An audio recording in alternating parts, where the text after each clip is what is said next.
Police को हम सब सच सच बता देंगे। पर क्या वो हमारी बात का विश्वास करेंगे? झूठ कहा विनायक और उसकी पत्नी लता ने? गांव में तो सब लोग यही जानते हैं कि अवंतिका नानी के घर गई हुई है। लेकिन सरपंच जी, अवंतिका की नानी ने ही हमसे कहा है कि अवंतिका उनके घर नहीं है। तो अवंतिका है कहाँ? कहाँ चली गई वो? यही बात तो हम पूरे गांव में पूछ रहे हैं कि आखिर ये विनायक और लता झूठ क्यों बोल रहे हैं। ये हमारे लिए चौंका देने वाली बात है। हमने तो हमेशा उनकी बातों पर विश्वास किया, पर इसका बरखा और दुआ के लापता होने से क्या संबंध हो सकता है? फिलहाल तो इसके बारे में हमें कुछ नहीं पता सरपंच, लेकिन हमें पता चला है कि बरखा और अवंतिका काफी करीब थी। और अब अवंतिका का इस तरह से गायब होना, ये बिलासपुर में हो क्या रहा है? अब कुछ तो अजीब हो रहा है।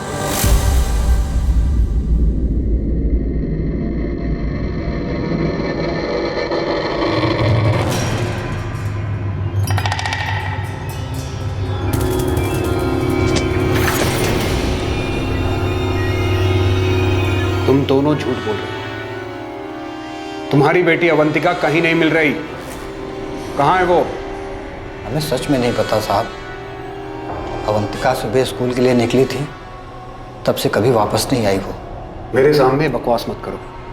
हम सच कह रहे हैं साहब। फरवरी के महीने में एक दिन अवंतिका हर रोज की तरह स्कूल के लिए निकली और लौट के घर नहीं आई।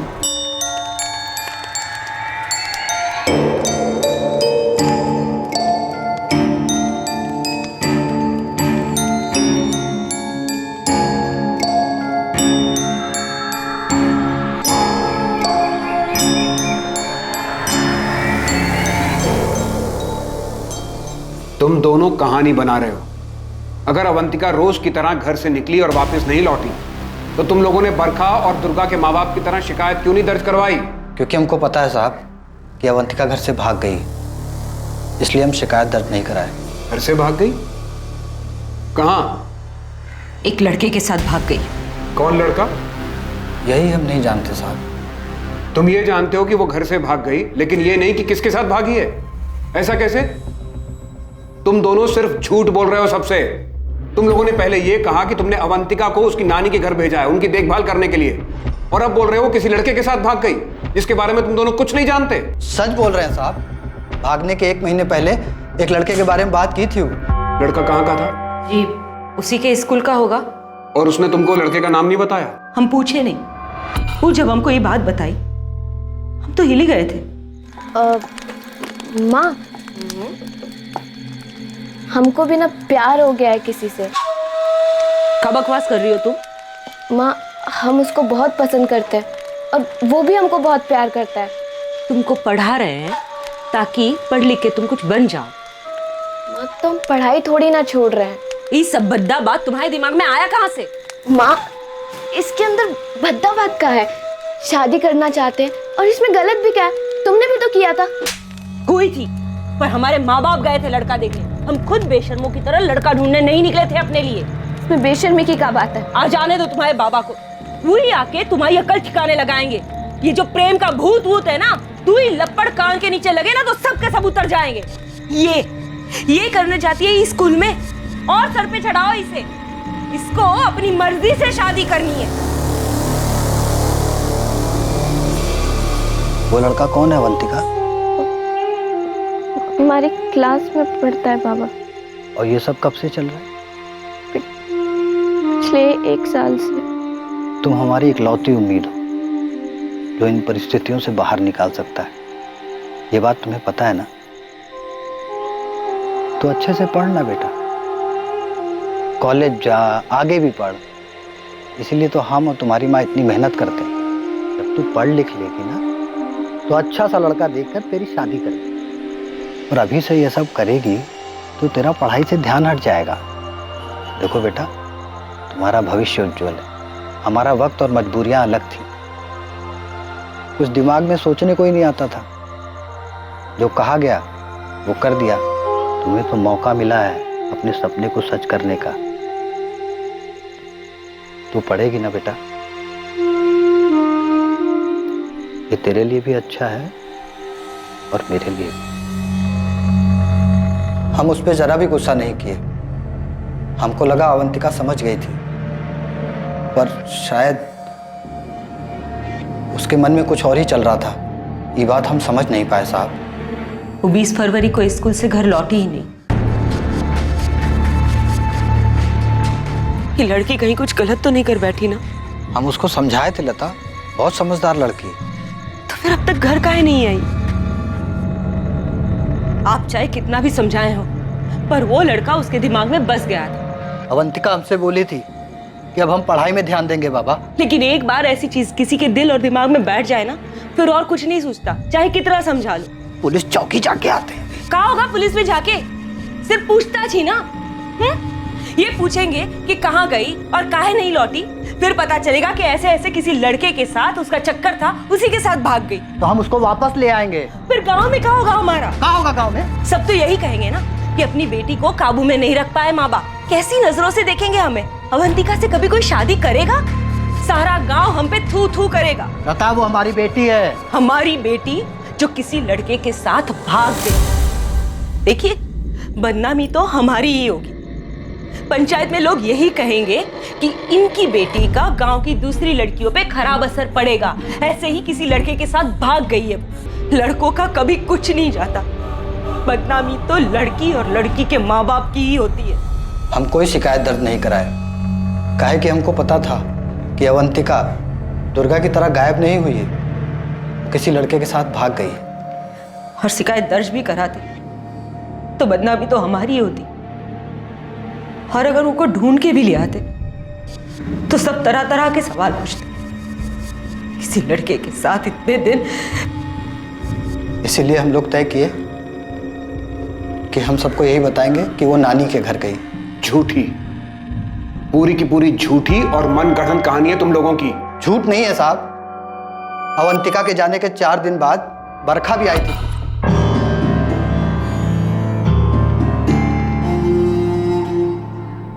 काका काकी, अवंतिका कहाँ है? 4 दिन से दिखी नहीं वो। बेटा वो अपनी नानी के घर गई है। कहा है ना, उसकी नानी की तबीयत आजकल ठीक नहीं रहती है, तो हम उसे वहाँ भेजे हैं ताकि नानी की देखभाल हो सके। लेकिन अवंतिका का तो अभी एग्जाम आने वाला है ना काकी, कब आएगी वो? आ जाएगी, जब नानी की तबीयत ठीक हो जाएगी आ जाएगी। और एग्जाम का है वो तो बाद में भी देख लेंगे। चलते हैं। हाँ, देर हो। जब भी अवंतिका के बारे में हमसे कोई पूछा तो हम मजबूरी में सबको यही कहानी सुनाए। सच यही है साहब कि अवंतिका किस लड़के के साथ भागी है। सच में इस बारे में हमको कुछ नहीं पता। इतना बड़ा झूठ कैसे बोल सकते हैं लता और विनायक? पता नहीं किस हालत में होंगे हमारे बच्चे। तो क्या दुर्गा और बरखा भी उस अवंतिका की तरह किसी लड़के के साथ भाग गई होगी? बस अब कहीं से पता चल जाए कि दोनों सही सलामत हैं। बाकी कुछ और सोचने समझने को तो बचा नहीं है। पता नहीं कब पता चलेगा हमारी बच्चियां कहाँ गई है। विनायक चूरी और लता चूरी का ये झूठ कि अवंतिका अपनी नानी के घर है, पूरे गांव में आग की तरह फैल गया। देखा सुनील भाई, ये अवंतिका के साथ कहाँ निकला है? अरे जैसे ही अवंतिका भागी है ना किसी के साथ, अब तुमको पक्का लग रहा है कि बरखा भी वैसे ही भागी होगी किसी। और क्या पता कि दुर्गा का भी 3 साल पहले वही हाल हुआ। तुम कहना क्या चाहते हो? ये 3 साल पहले बोले थे कि दुर्गा ना कहीं भागी वागी नहीं है, भगा दी गई। और अब ना उसके माँ बाप यहाँ बैठ के नाटक कर रहे हैं। अब देख लीजिएगा, सच बाहर निकलेगा ना तो पता चला कि बरखा भी किसी लड़का के साथ भाग गई। और नहीं तो ये अवंतिका बरखा को फोन करके गांव के बाहर बुला ली होगी। अबे अर्जुन, तुम पुलिस को अपना काम करने दो ना, है? नहीं तो पुलिस वालों को हम कह देते कि तुमको सब पता है, फिर वो आएंगे तुमको पकड़ के ले जाएं और तुमसे आराम से बैठ के सब पूछे। हम निकलते हैं भाई। काम में दिमाग लगाओ, समझे? चलो निकलो।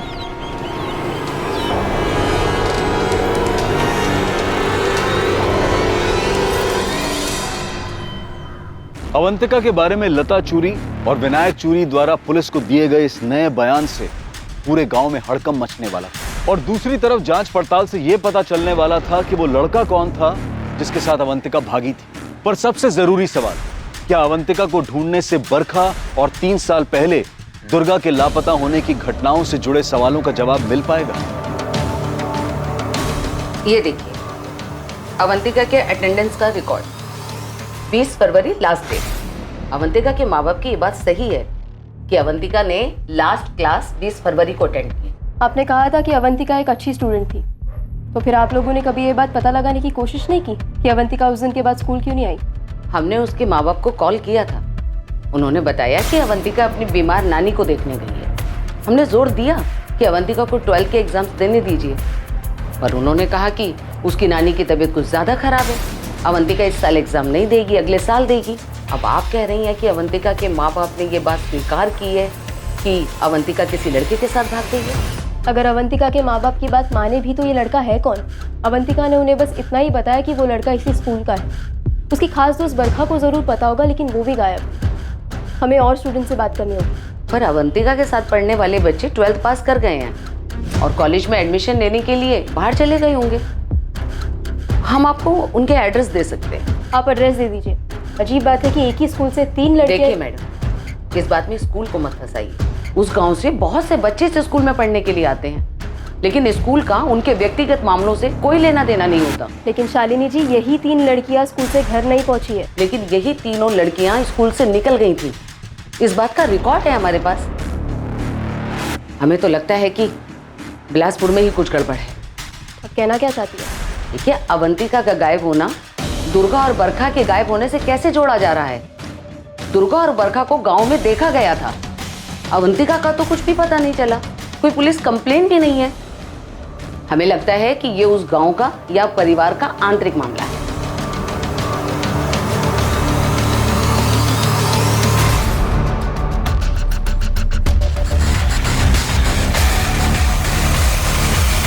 अगर इनकी बेटी अवंतिका भाग गई है तो अब पंचायत का यह मानना है कि हमारी बेटी बरखा भी भाग गई है। इन्होंने अवंतिका की सच्चाई छुपाई।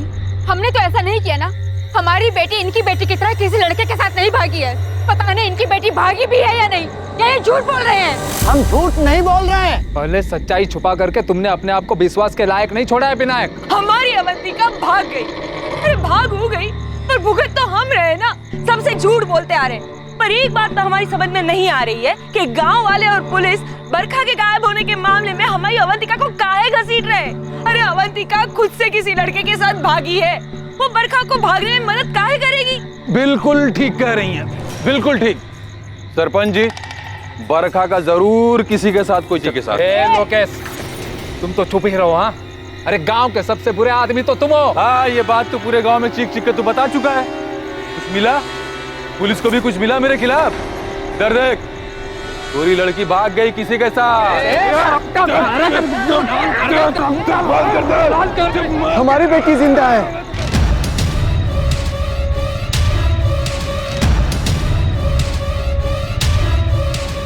दुर्गा जहां भी है वो जिंदा है। तुम्हें कैसे पता लक्ष्मण? दुर्गा जिंदा है? एक बाबा ने बोला था कि वो जिंदा है। हम देख सकते हैं उसे, साफ साफ देख सकते हैं। बाबा उसे कौन ले गया? हम उसको ढूंढ काहे नहीं पा रहे? हम कब तक उसको ढूंढ लेंगे? ये बताना अभी संभव नहीं है कि उसे कब तक ढूंढ पाओगे, परंतु वो वापस आएगी, तुम्हें मिलेगी जरूर। दुर्गा के गायब होने के 6 महीने बाद बाबा ने बोला था कि हम उसको कभी ना कभी ढूंढ लेंगे। अभी सब अवंतिका की बात कर रहे हैं। हमको लगता है हमारी दुर्गा भी उसी के साथ है। सरपंच जी, हमको तो लगता है अवंतिका ही बरखा को बहला फुसला कर अपने साथ ले गई है। अरे आप लोग क्यों एक ही बात पे अड़े हुए हो कि अवंतिका अगर इस तरह से भाग गई है तो बरखा या दुर्गा के बारे में उसको पता होगा? इस सवाल को आप पूछना बंद कीजिए, क्योंकि हम खुद नहीं जानते हैं कि अवंतिका कहाँ है। ये विनायक और लता दोनों झूठ बोल रहे हैं। अवंतिका किसी लड़के वड़के के साथ नहीं भागी। कब है? तुमको कैसे पता कि झूठ बोल रहे हैं? क्योंकि हम अवंतिका को देखे थे जब वो गांव में आखिरी बार दिखी थी। कहाँ देखा था? अपनी चाय की दुकान के पास में? हाँ? गांव की तरफ आते हुए? हाँ।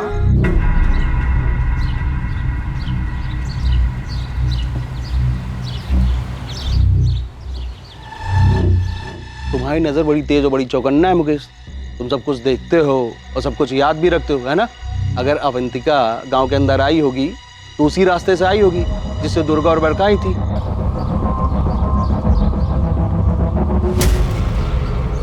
और उस रास्ते से आई होगी तो दुर्गा और बरखा के जैसे वो भी गायब हुई होगी।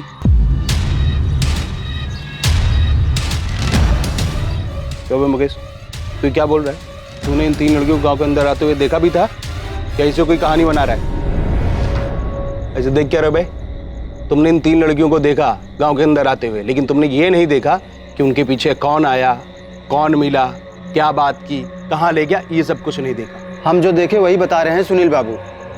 आप सरपंच जी के बेटे हो, इसलिए सोचा आपको बता दें कि हमने अवंतिका को भी देखा। तो क्या है, अभी पुलिस के पास जाऊंगा तो वो वैसे सवाल करेगी जैसा आप कर रहे हो। सुनील बाबू, हमको लग रहा है एक गांव का ही कोई है जो इन लड़कियों के साथ ऐसा कर रहा है। तुम हवा में ज्यादा मत उड़ो, जो हुआ है वो सही से बता। सुनील बाबू, हमको ऐसा लग रहा है ये लड़कियां अब कभी नहीं मिलेंगी।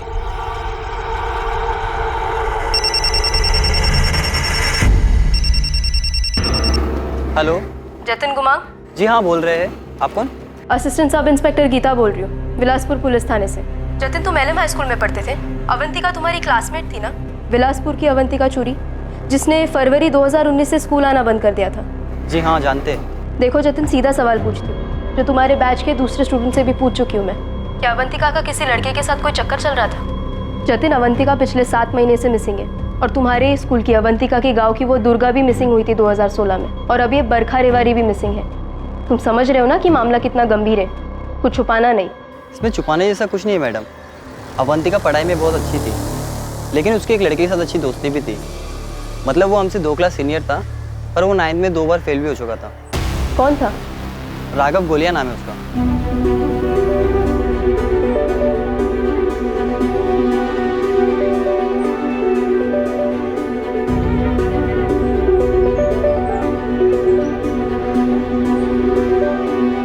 राघव के साथ कुछ था या नहीं ये तो हम आपको पक्का बता नहीं सकते, लेकिन हाँ, अवंतिका काफी क्लोज थी राघव के साथ। और जब अवंतिका ने स्कूल आना छोड़ दिया था तो राघव ने भी स्कूल आना बंद कर दिया था। यहाँ तक कि 12th का एग्जाम में भी वो अपेयर नहीं हुआ था।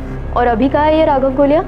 ये तो हमको नहीं पता मैडम, और वैसे भी उसका पढ़ाई लिखाई में ज़्यादा मन नहीं लगता था। वो तो बस यूँ ही मटर गश्ती करने आता था स्कूल। बड़े बाप का बेटा है ना मैडम। आप बिल्कुल सही कह रही थी गीता जी, राघव घोलिया नाम है। राघव घोलिया भी 20 तारीख के बाद स्कूल में आना बंद कर दिया था, और उसने भी एग्ज़ाम नहीं दिए थे। उसके पापा सायराबाद के बहुत बड़े बिजनेसमैन हैं। वैसे हमने कुछ ज़्यादा पूछताछ नहीं की, क्योंकि राघव पढ़ने में बहुत ही कमज़ोर था। शालिनी जी, हमें लगता है कि हमें अवंतिका तक पहुंचने का रास्ता मिल गया। सर, अगर खुद से भागी होगी ना तो वो तो आसानी से मिल जाएगी। वो क्या है ना कि नट बोल्ट कहीं ना कहीं से खुल ही जाता है। जैसे आपको ये राघव गोलिया का पता चल गया। वो अवंतिका चोरी केस के बारे में है जीतू, और मुझे नहीं लगता कि अवंतिका के केस का दुर्गा और बरखा के केस के साथ कोई कनेक्शन। हम भी तो ये कह रहे हैं सर, इन लड़की लोग के साथ कुछ ना कुछ गलत तो हुआ है। अगर गलत हुआ है तो जाहिर सी बात है किसी ने गलत किया भी होगा। हम आपको एक बात बताते हैं। सायराबाद में एक दल्ला है सुजल महिपाल, ये लड़कियां सप्लाई करता है, और इसके रेगुलर कस्टमर में से एक है आपके ही गांव बिलासपुर का सरपंच अरविंद रजवी का बेटा सुनील रजवी। अभी तक हम आपको जितना आंकड़ा बिठाए हैं उसमें से ये चाय वाला मुकेश, उसकी नज़र तेज है। सब हम आपको एक बात बताते हैं, ये जो गांव वाली सड़क है सुनसान है, दोपहर के वक्त ज़्यादा लोगों का आना जाना रहता नहीं होगा। ये 2 लड़कियां बरखा और दुर्गा, इन लोगों ने बस मिस की होगी और फिर रास्ते में चल चल के जा रही होंगी। किसी ने इस बात की खबर किसी तक पहुंचाई हो।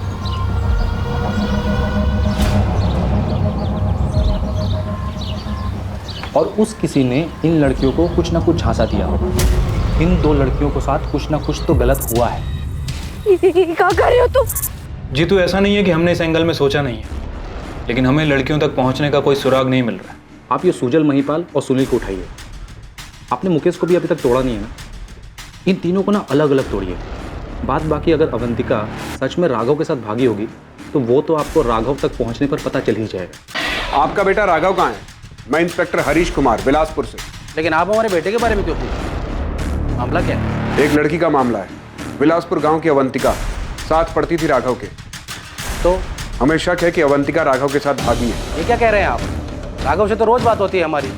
वो हमारी दीघापुर वाली फैक्ट्री में डिस्ट्रीब्यूशन ऑफिस में काम करता है, और इसी साल के अप्रैल महीने से वहीं पर ही है, दीघापुर में ही। बीच बीच में घर भी आता रहता है। इंस्पेक्टर साहब, आपको जरूर कोई गलतफहमी हुई। ठीक है, हमें गलतफहमी हुई है। कोई मोबाइल तो होगा आपके बेटे के पास, तो उसका नंबर और दीघापुर का पता बताइए, हम खुद बात कर लेंगे उससे। जब पुलिस राघव के पास दीघापुर पहुंचेगी तब अवंतिका के बारे में बहुत सारी बातें खुलकर सामने आएंगी। लेकिन इसमें जो नजरअंदाज हुआ था वो था एक अपराध जो दुर्गा के 2016 में गायब होने के बाद और बरखा और अवंतिका के 2019 में गायब होने के पहले घटा था। वो अपराध 2017 में हुआ था।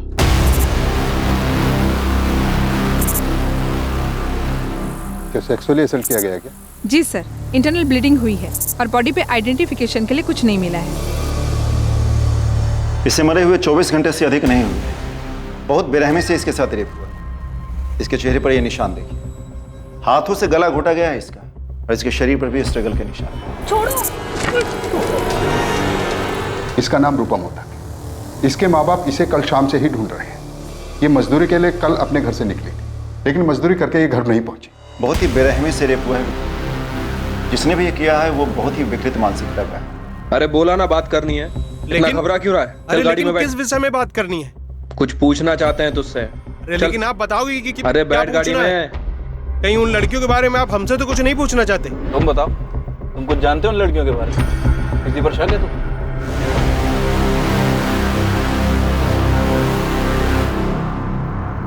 राघव की अवंतिका तुम्हारे पास आने वाली थी?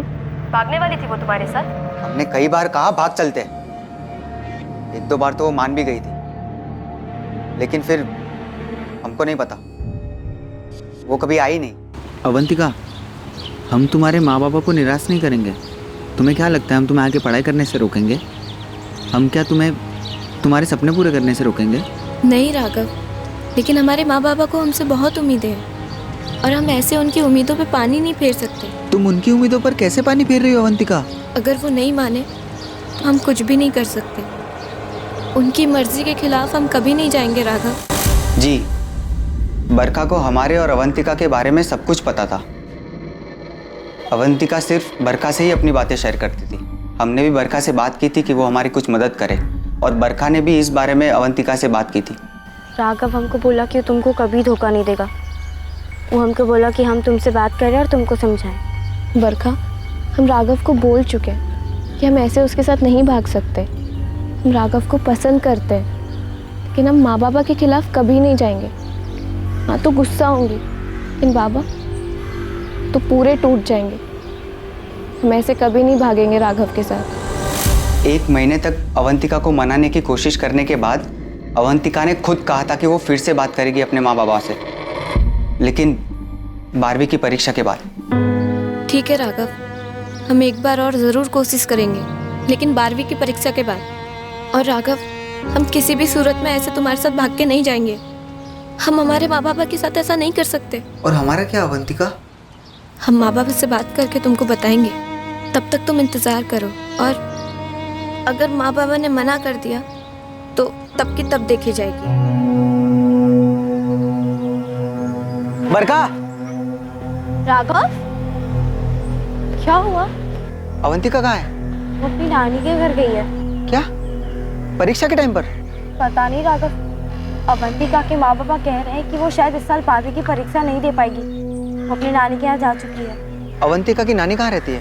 श्यामपुर गांव में। अवंतिका ऐसे अचानक जाने के लिए कैसे मान गई, और हमको बताया भी नहीं? राघव, हमें भी कुछ नहीं पता, हम तो उससे मिले भी नहीं।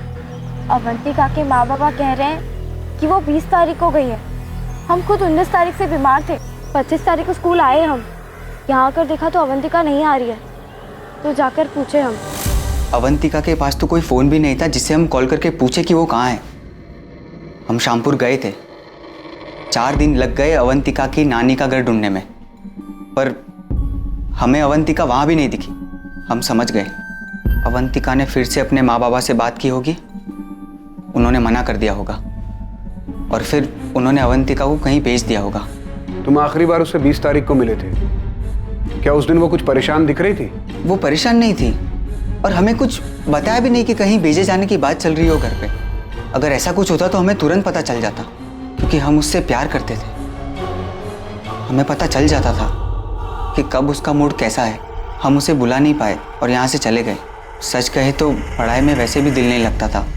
स्कूल तो सिर्फ अवंतिका के लिए जाते थे।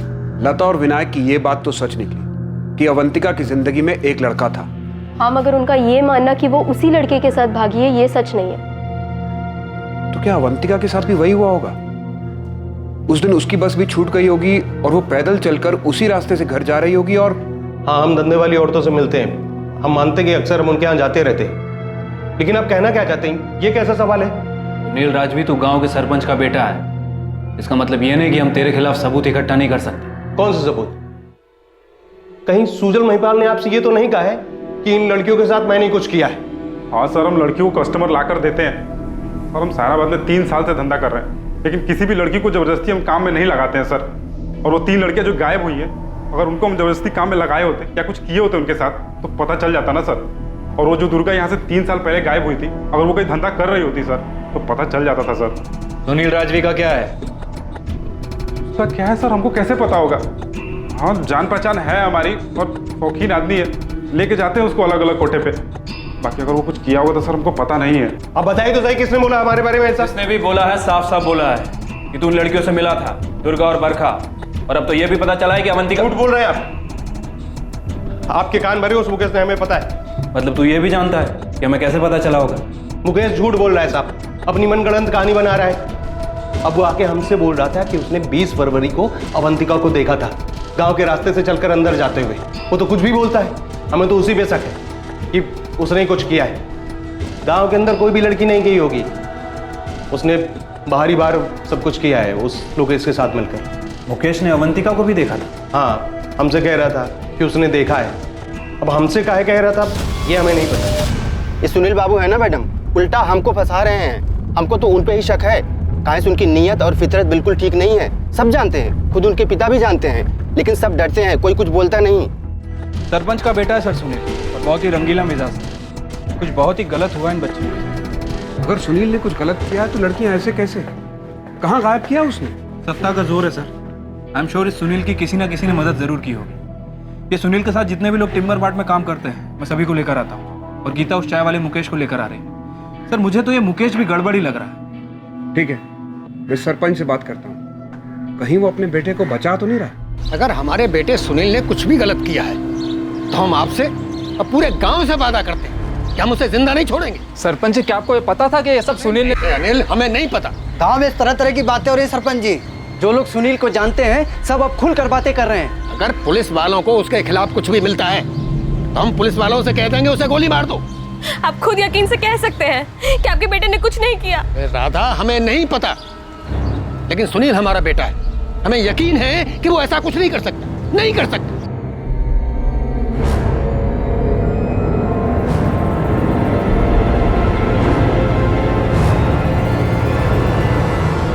साहब, सुनील भाई के चक्कर में हमको कहाँ अंदर कर रहे हैं? सुनील क्या काम करता है ना तू, बहुत कुछ पूछना। चल गाड़ी में। अगर तुम्हें शक था कि सुनील ऐसा कुछ कर सकता है तो उसी समय क्यों नहीं बताया हमें? मैडम, हमको पक्का पता नहीं था, सिर्फ शक था। हमने वो किराने वाले अमित जुगल से भी बात की। अमित कह रहा था उसने भी लड़कियों को उसके दुकान के सामने से गुजरते हुए नहीं देखा, तो हमें लगा कि सड़क पर कोई मिला होगा उन लड़कियों से। और वो सुनील था? ये सुनील बहुत रंगीन मिजाज आदमी है मैडम, सब जानते हैं। सब खुसुर फुसुर कर रहे थे जब दुर्गा गायब हुई थी। खुद सरपंच जी ने कई बार पीटा है उसको इसकी हरकतों के लिए। तुम सुनील का नाम लेकर लोकेश को बचा रहे हो? खास दोस्त है ना वो तुम्हारा, कमीशन मिलता होगा तुम्हें। काहे उल्टी सीधी बातें कर रही हैं मैडम? हम काहे बचाएंगे लोकेश को? फिर चाहे दोस्त हो या दुश्मन, लड़कियां गायब हुई हैं। और आप लोगों ने भी कितना कच्चा चिट्ठा निकाला लोकेश का, कुछ मिला आप लोगों को? अगर हमारे बेटे सुनील के खिलाफ कोई भी सबूत मिल जाए तो उसके साथ साथ आप हमें भी गोली मार दीजिए। आपको ऐसा क्यों लगता है कि कोई सबूत नहीं मिलेगा? क्या सुनील ने ये कबूल किया है कि उसी ने लड़कियों के साथ कुछ किया है? नहीं, उसने ऐसा नहीं किया।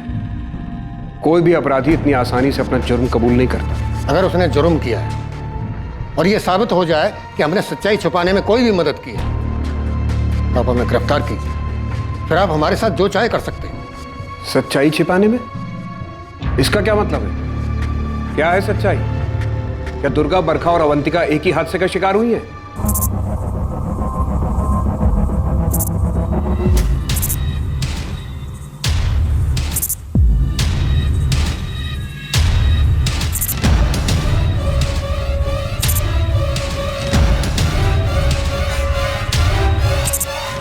अपने बेटे की इन्हीं घटिया हरकतों की वजह से हमें भी उस पर शक हुआ, लेकिन जब भी हमने उसे सख्ती से पूछताछ की उसने यही कहा कि उसने कुछ नहीं किया है। अब उसे बेकसूर साबित करने के लिए हमें कुछ नहीं कहना है और ना ही उसके संदिग्ध होने पर।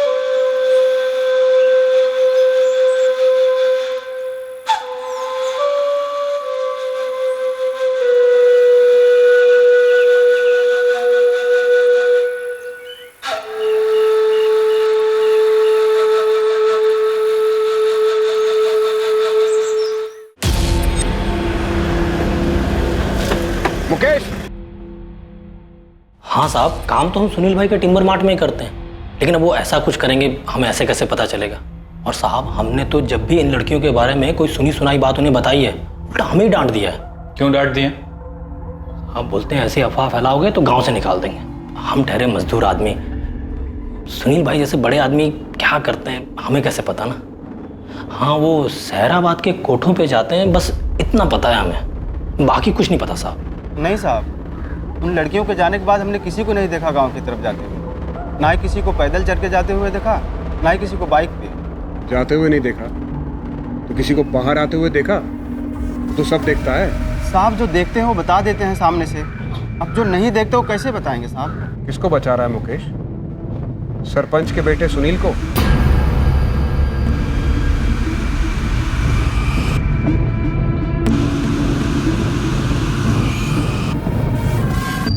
तीन लड़कियां मुकेश, तीन लड़कियां।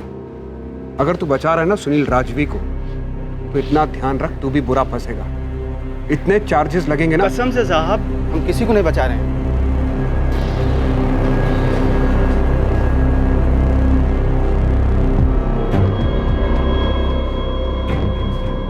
तीनों लड़कियां एक ही तरीके से इसी सुनसान रास्ते से गायब हुई, बिना शोर मचाए, बिना कोई संदेह पैदा किए। तीनों लड़कियां कैसे गायब हो सकती हैं? जाहिर सी बात है कोई जानने वाला होगा, और सुनील को सभी जानते हैं। और सुनील के पास बाइक भी है।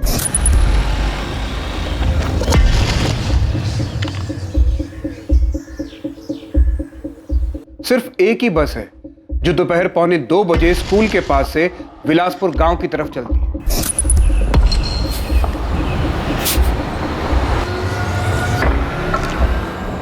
अक्टूबर 2016 में दुर्गा, फरवरी 2019 में अवंतिका और अब सितंबर 2019 में बरखा और दुर्गा दोनों की बस छूट गई थी, ये हम सब जानते हैं। और पूरी संभावना है कि अवंतिका की भी बस छूट गई होगी। मुकेश चायवाला पूरे विश्वास के साथ ये कह रहा है कि उसने अवंतिका को 20 फरवरी को गांव की ओर जाते हुए देखा था।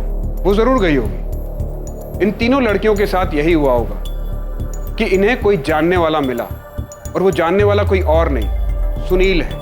उसने इन्हें बाइक पर लिफ्ट ऑफर की, और क्योंकि लड़कियां सुनील को अच्छी तरह जानती थी, इसलिए वो बिना शक सुनील के साथ बाइक पर बैठ गई होगी।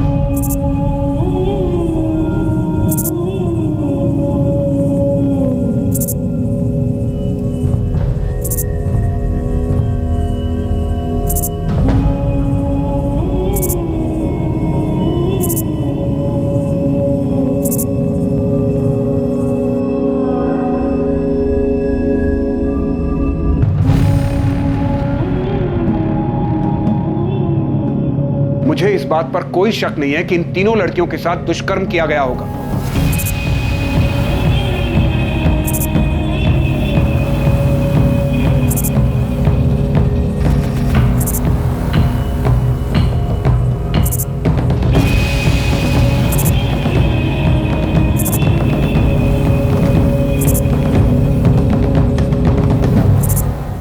हमारा संदिग्ध यहां से आया होगा। चाय की दुकान के बाद ये इस रास्ते का सबसे पहला कट है, और यहाँ से थोड़ी दूर अगर आगे जाए तो बाएं और दूसरा। तुम घर जल्दी और पहले पहुंच जाओगे, जल्दी से पीछे बैठ जाओ। और लड़कियां बिना शक किए पीछे बैठ गई होंगी। ठीक ऐसा ही हुआ था ना सुनील? और ये दूसरा कट है। उन लड़कियों को किसी बहाने से इस कट से गांव से दूर ले गया होगा।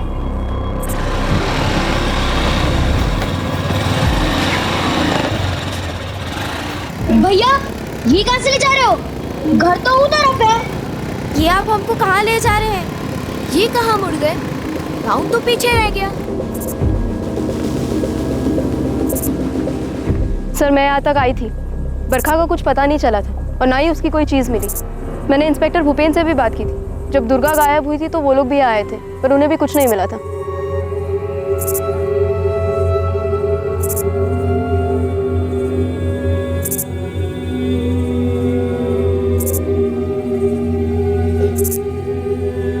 उन्हें यहीं कहीं जमीन में दफन किया होगा।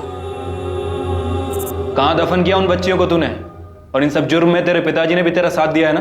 हमारी नहीं, लेकिन हमारे बाबूजी की बहुत प्रतिष्ठा है पूरे गांव में। तो इस बात की चिढ़ है तुझे? नहीं, इस बात की चिढ़ है कि हम कोठे पे जाते हैं तो सारे इल्जाम ना आप लोग हम पे लगा दो।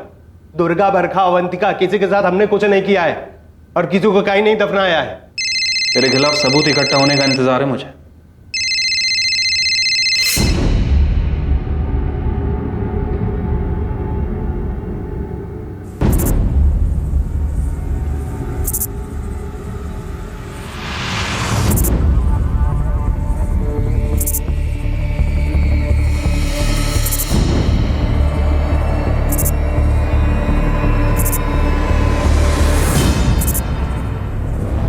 हाँ जीतू, कुछ मिला क्या? आप बता रहे थे कि दुष्कर्म का मामला हो सकता है। पहली नजर में तो ऐसा ही लग रहा है।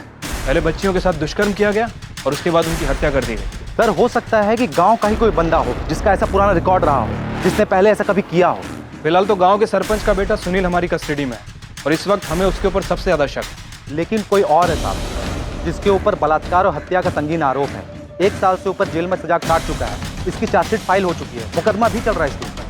कौन है वो? बिलासपुर का ही है क्या?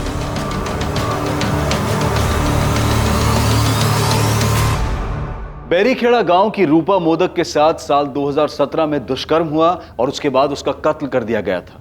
और इस घटना के 1 साल पहले दुर्गा गायब हुई थी। रूपा मोदक बलात्कार और हत्या केस का गुनहगार और दुर्गा, अवंतिका और बरखा के केसेस का गुनहगार एक ही था। हाँ सर, बिलासपुर का ही है। हमको तो ये समझ में नहीं आ रहा कि ये रिकॉर्ड अभी तक हमारे सामने क्यों नहीं आया। नाम क्या है जीतू उसका?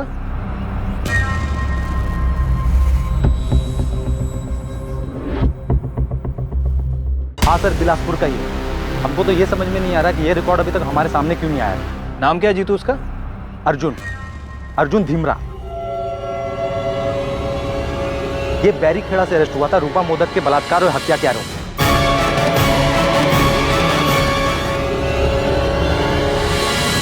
हाँ भजन, सुनील ने कन्फेस किया? अभी तक तो नहीं सर, लेकिन एक नई लीड मिली है। अर्जुन ढीमरा। अर्जुन ढीमरा? जी सर, बिल्कुल वही पैटर्न है। मुझे जानकारी मिली है कि अभी बेल पर बाहर है। सर, बैरीखेड़ा में उसके ऊपर रेप और मर्डर के आरोप लगे और वहाँ की लोकल पुलिस ने कंफर्म भी किया। सर, उसका केस अभी ट्रायल पर आना बाकी है, इसलिए वो बेल पर बाहर है। हाँ सर, हमने अर्जुन धीमरा को अरेस्ट किया। हमने उसके पास से रूपा मोदक के मोबाइल को बरामद किया।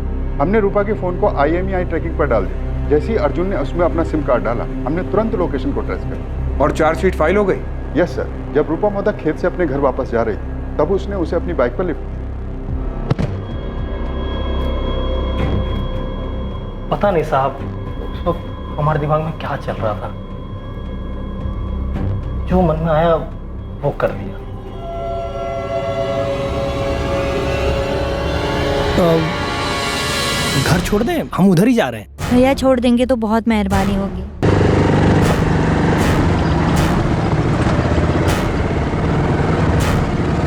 प्लान करके गया था तो उसके साथ ऐसा करेगा? मैंने उसको अकेले देखा, उसको अकेले देख के हमारा मन कर गया। हम उसे घटना स्थल पर लेके गए, उसकी रिकॉर्डिंग की। वो बिल्कुल हमें उसी जगह पर लेके गया जहाँ रूपा की लाश पड़ी हुई। और वो बेल पे बाहर आ गया? मेरे पास जो टेबल पर रिपोर्ट पड़ी है उसमें यही लिखा है। वो दिसंबर 2018 से बेल पर बाहर है और डिस्ट्रिक्ट कोर्ट से ट्रायल की डेट आनी बाकी।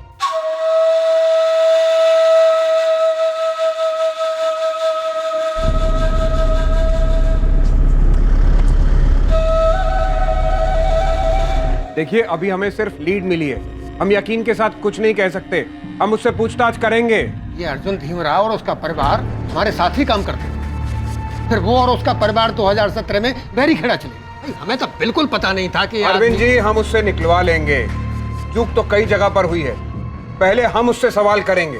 पर आप तो बोल रहे थे कि रूपा मोदक बैरीखेड़ा में मिली थी, पर हमारी बचिया कहाँ है? अभी हम कुछ नहीं बता सकते। पहले अर्जुन से तफ्तीश करेंगे। अभी हम किसी नतीजे पर नहीं पहुंचे हैं। उससे पूछताछ करने के बाद ही कुछ बता पाएंगे।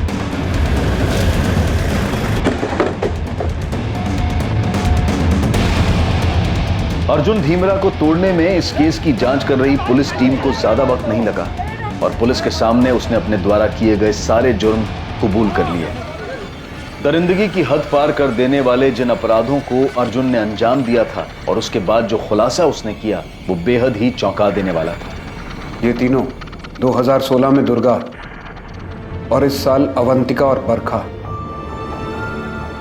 सवाल पूछा है अर्जुन। ये तीनों लड़कियां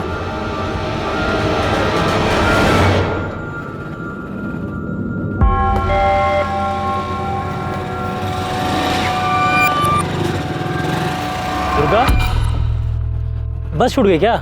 हाँ भैया। चलो मुझे जा रहे हैं, तुमको भी छोड़ देंगे।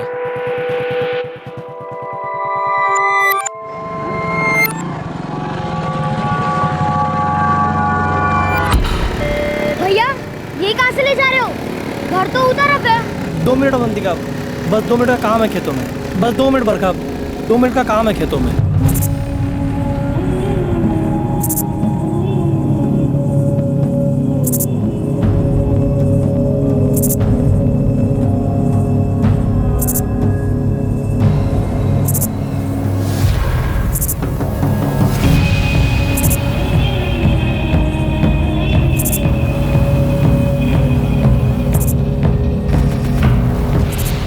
तीनों लड़कियों के साथ अक्टूबर 2016 में दुर्गा करिया, फरवरी 2019 में अवंतिका चुरी और सितंबर 2019 में बरखा रेवाड़ी, इन तीनों को अर्जुन ढीमरा एक ही बहाने से खेतों के अंदर लेकर गया।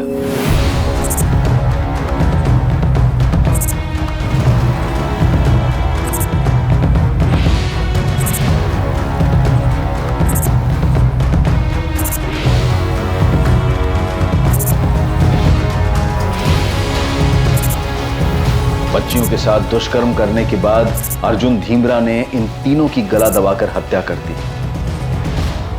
दुर्गा, अवंतिका और बरखा की हत्या करने के बाद अर्जुन ने जो उनके मृत शरीर के साथ किया वो बेहद चौंका देने वाला खुलासा था। बच्चियों को मारने के बाद कहां दफन किया तूने? कुएं के अंदर। कुएं के अंदर? हाँ।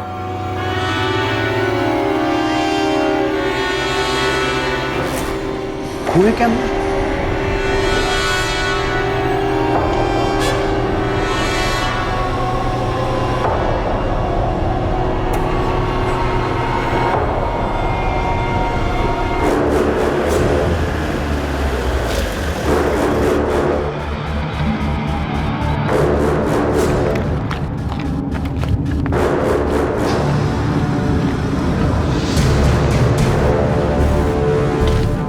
बता।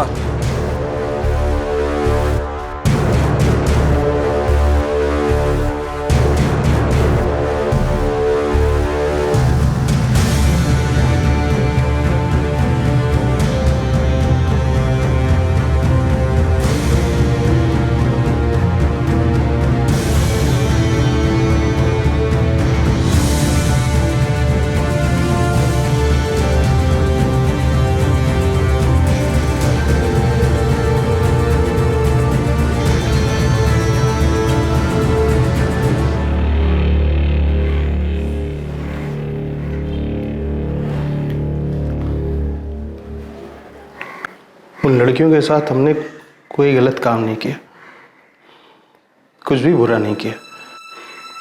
हम आपके जैसे अच्छे इंसान नहीं, लेकिन इतने भी घटिया नहीं है कि ऐसी नीच हरकत करेंगे।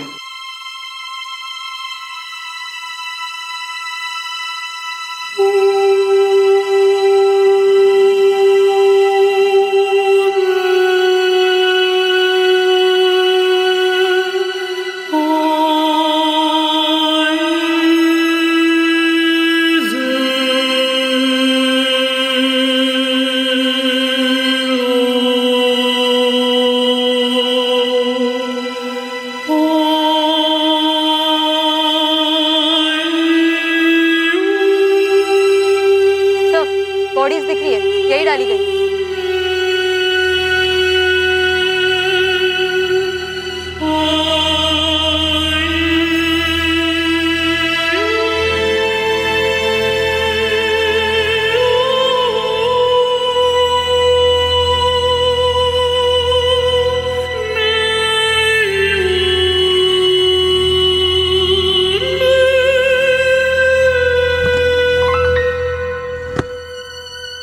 क्यों अर्जुन?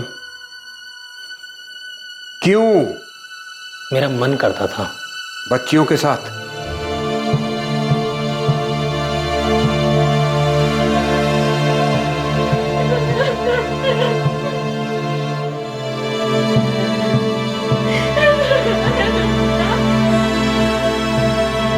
करिया, अवंतिका चुरी और बरखा रेवाड़ी के माता पिता वो खौफनाक मंजर नहीं देख पाए जब उनकी बच्चियों के शरीर के अवशेष को मिट्टी के अंदर से खोद कर निकाला जा रहा था। अर्जुन धीमरा को आईपीसी की धारा 376 दुष्कर्म के लिए, धारा 302 हत्या के लिए और पॉक्सो एक्ट 2012 के तहत बुक किया गया। बिलासपुर गांव की इन बच्चियों के साथ हुए इस भयानक और झकझोर कर रख देने वाले हादसे से पूरा गांव हैरान था कि इन बच्चियों के साथ जिस विकृत इंसान ने यह दुष्कर्म किया है वो उन्हीं के बीच में उनके ही गांव में रहता था। दुर्गा करिया, बरखा रेवाड़ी और अवंतिका चुरी के अवशेषों से मिले डीएनए उनके माता पिता के डीएनए से मैच किए गए और यह साबित हुआ कि यही वो 3 लड़कियां थीं जो 3 साल की अवधि में गायब हुई थी। आखिरकार लड़कियों के लापता होने का केस सुलझ गया, लेकिन एक बड़ा सवाल यह भी सामने आया कि अगर 2016 में दुर्गा करिया के लापता होने के मामले में पुलिस ने ज्यादा अच्छी तरह से जांच पड़ताल की होती, अपना काम बखूबी निभाया होता, तो शायद दुर्गा करिया का केस सॉल्व हो जाता। और इस तरह 2017 में बैरीखेड़ा की रूपा मोदक, फरवरी 2019 में अवंतिका चुरी और सितंबर 2019 में बरखा रेवाड़ी की इन घटनाओं पर पहले से ही अंकुश लग गया होता। एक और बड़ा सवाल खड़ा होता है कि महिलाओं और बच्चों के साथ हुए आपराधिक मामलों के संदिग्ध अपराधियों को क्या इतनी छूट मिलनी चाहिए कि वो ऐसे बाहर बेखौफ घूमते रहें? इन अपराधियों को सख्त से सख्त सजा मिलनी चाहिए ताकि समाज को मानसिक रूप से बीमार इन अपराधियों से बचाया जा सके। अब मैं अनूप सोनी आपसे विदा लेता हूं। कल रात 11 बजे आपसे फिर मुलाकात होगी एक और नए केस के साथ। और याद रखें, क्राइम और आपके बीच में सिर्फ इतना फर्क है कि आप कितने सतर्क हैं। सतर्क रहें, सुरक्षित रहें। जय हिंद। बादल, बादल, बादल कहाँ है तू? मैं आ गया। बादल, बादल, बादल, बादल।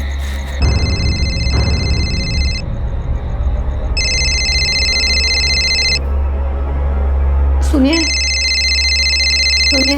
हाँ? फोन।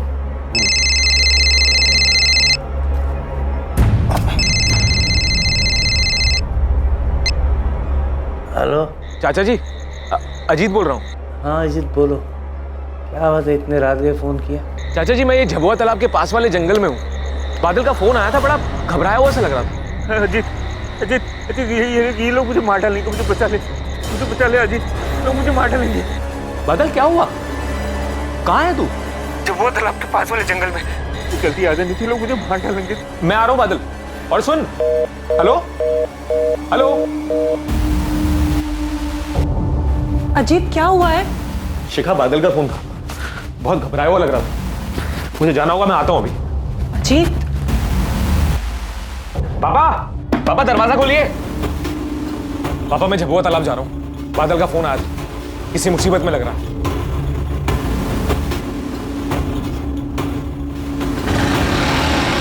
रात बहुत हो गई है, संभल कर जाइएगा। ये टॉर्च रख लीजिए। कैलाश, अजीत का फोन आया था, बोला बादल कुछ मुसीबत में। कहाँ है वो? अजीत झबुआ तालाब गया बादल को ढूंढने। आप जल्दी बैठिए, हम भी चलते हैं, संभल के।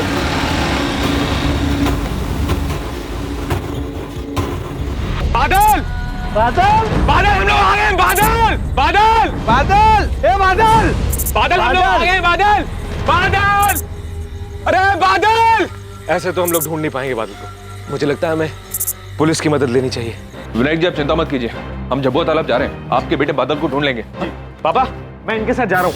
आप एक काम कीजिए, आप घर जाइए, लता चाची इंतजार कर रही होगी। और बादल का फोन आया ना तो मुझे फोन कीजिएगा।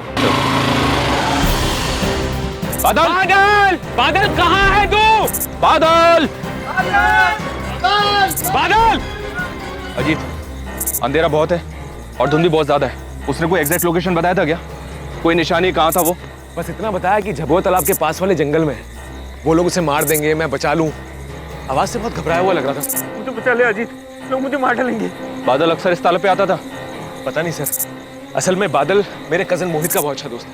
मोहित कहाँ है वो? उसका तो फोन ही ऑफ आ रहा है सर। बादल का फोन आने के बाद सबसे पहले मैंने मोहित को ही फोन किया था।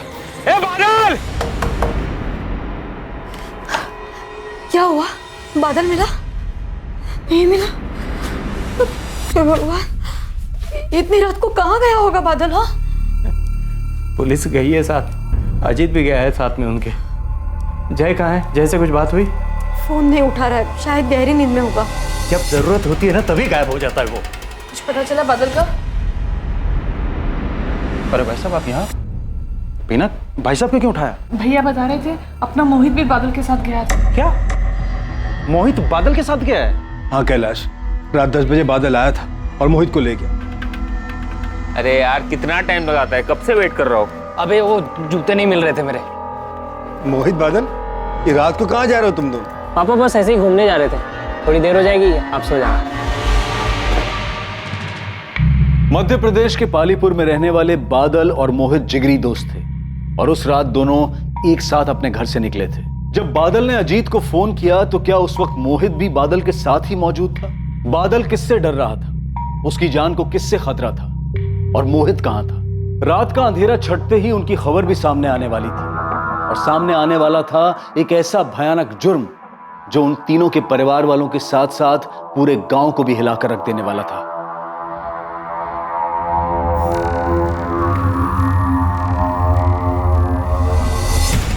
अरे सुजीत भाई,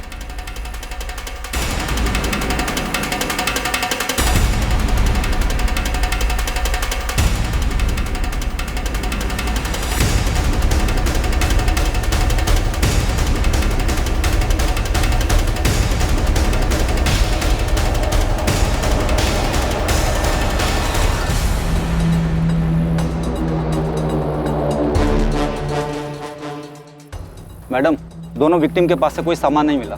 इनका मोबाइल, वॉलेट सब गायब है। लगता है मर्डर से पहले शराब भी पी गई है, अभी भी स्मेल है। तुम आसपास का एरिया स्कैन करो, तब तक मैं गांव वालों से बात करती हूँ। मैडम ये मोहित और बादल हैं, पालीपुर गांव के ही हैं दोनों, बहुत अच्छे दोस्त थे।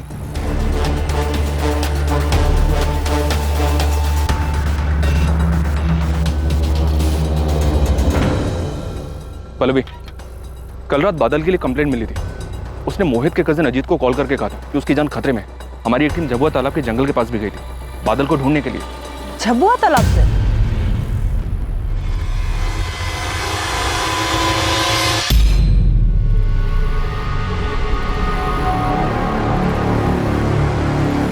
हमने देर रात तक झबुआ तालाब वाले एरिया को सर्च किया। फिर कंप्लेंट करने वाले अजीत को उसके मामा बलवंत ने कॉल किया। उसने बताया कि बादल के साथ मोहित भी था। हमने और सर्च किया, लेकिन घने अंधेरे की वजह से हमें वहाँ कुछ नहीं मिला। माँ सुबह फिर से सर्च शुरू करने वाले थे, इनकी लाशें मिलने की खबर आ गई। सर, बादल ने अजीत को फोन करके कहा था कि वो झबुआ तालाब के पास। कहाँ है तू? झबुआ तालाब के पास वाले जंगल में। लेकिन हमें इन दोनों की लाश तो यहाँ सोमबाग में मिली है। ये इलाका झबुआ तालाब वाले एरिया से कुछ 15 मिनट की दूरी पर है ना? Yes sir. सर, यहाँ कुछ है। सर, ये खून के धब्बे उधर से उस तरफ काफी दूर तक जाते हुए नजर आ रहे हैं। सर, ये झबुआ तालाब भी उसी तरफ है।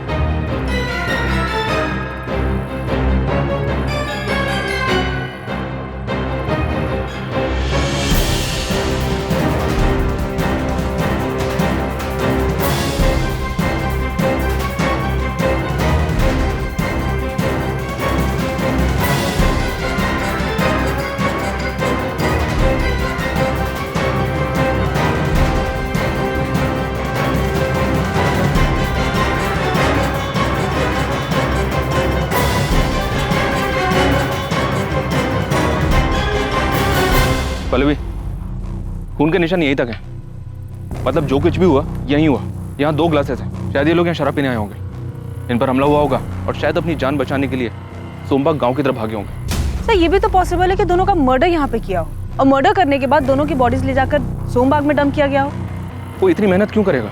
इनके सामान भी गायब है और डेड बॉडीज मिलने वाली जगह पर भी कोई व्हीकल नहीं मिला। अगर इरादा सिर्फ लूट का होता तो फिर बॉडीज को इतनी दूर ले जाकर डंप करने का कोई लॉजिक नहीं बनता। सर, मैंने फॉरेंसिक टीम को इन्फॉर्म कर दिया है और विक्टिम की फैमिलीज को।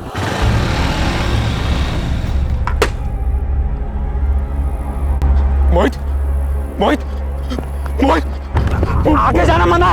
अरे भाई मेरा।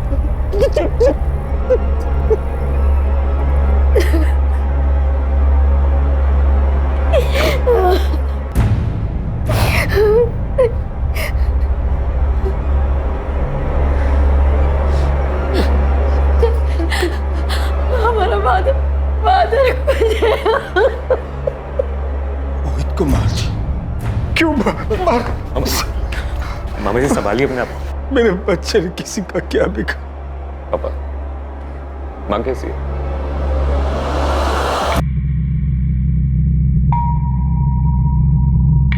सर दोनों की बॉडी में स्टैबिंग के निशान है। किसी धार वाली चीज से गला भी काटा गया है। एक्यूज ने डबल इंश्योर किया कि दोनों बच ना पाए। ब्लड में अल्कोहल ट्रेसेस हैं। साफ है कि जिस समय हमला हुआ दोनों काफी नशे में रहे होंगे। क्राइम सीन से हमें अल्कोहल की बोतल्स मिली है। डॉक्टर, डेथ की टाइमिंग क्या होगी? दोनों की मौत सर कल रात 11 से 2 के बीच में हुई। 11 से 2 के बीच। और बादल ने अजीत को फोन किया था रात करीब 1 बजे। फिलहाल हम 2 एंगल मानकर चल रहे हैं, लूट या फिर दुश्मन। मर्डर के वक्त विक्टिम्स ने शराब पी हुई थी। पता करो ये शराब उन्होंने खुद खरीदी थी या फिर किसी ने लाकर दी थी। आसपास के एरिया के हिस्ट्री शीटर्स को भी स्कैन करो। वैसे इस बात के चांसेस बहुत कम है कि ये काम लुटेरों की टोली का। शायद किसी ने सुपारी दी होगी अपनी दुश्मनी निकालने के लिए। सर दुश्मनी किसकी, मोहित की या बादल की? यही तो पता करना है पल्लवी कि प्लान बादल को मारने का था और बदकिस्मती से उस वक्त मोहित उसके साथ में था इसलिए मारा गया, या फिर जाल मोहित के लिए बिछाया गया था और बादल की डेथ कोलैटरल डैमेज है। सर अगर मोहित या बादल की किसी के साथ भी दुश्मनी थी तो इसके बारे में फैमिली को डेफिनेटली पता होगा। मोहित की मौत के बाद बलवंत भाई साहब टूट चुके हैं। इनकी किस्मत में दुख ही दुख लिखा है। अभी कुछ ही महीनों पहले पता चला कि इनकी किडनी खराब हो गई है।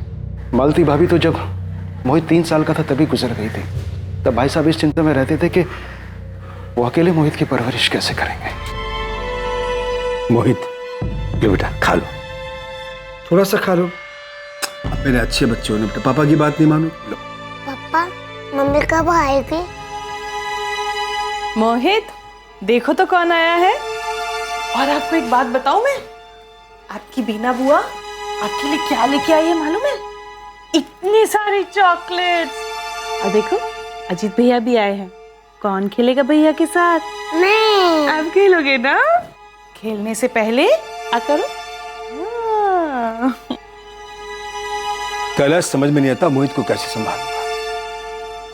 मालती को गुजरे हुए 4 महीने हो गए और आज भी मोहित उसकी मां को पूछता है।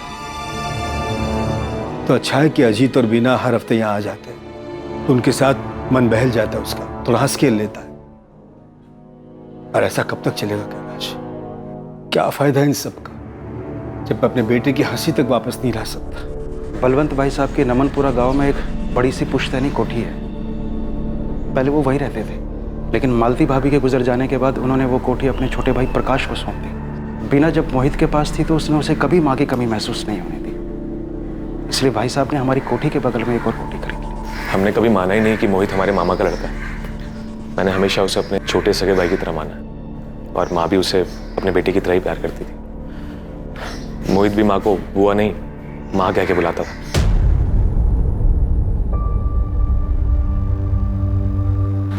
माँ, मोहित के जाने के बाद बलवंत मामा जी की तरह माँ का हाल भी बहुत बुरा।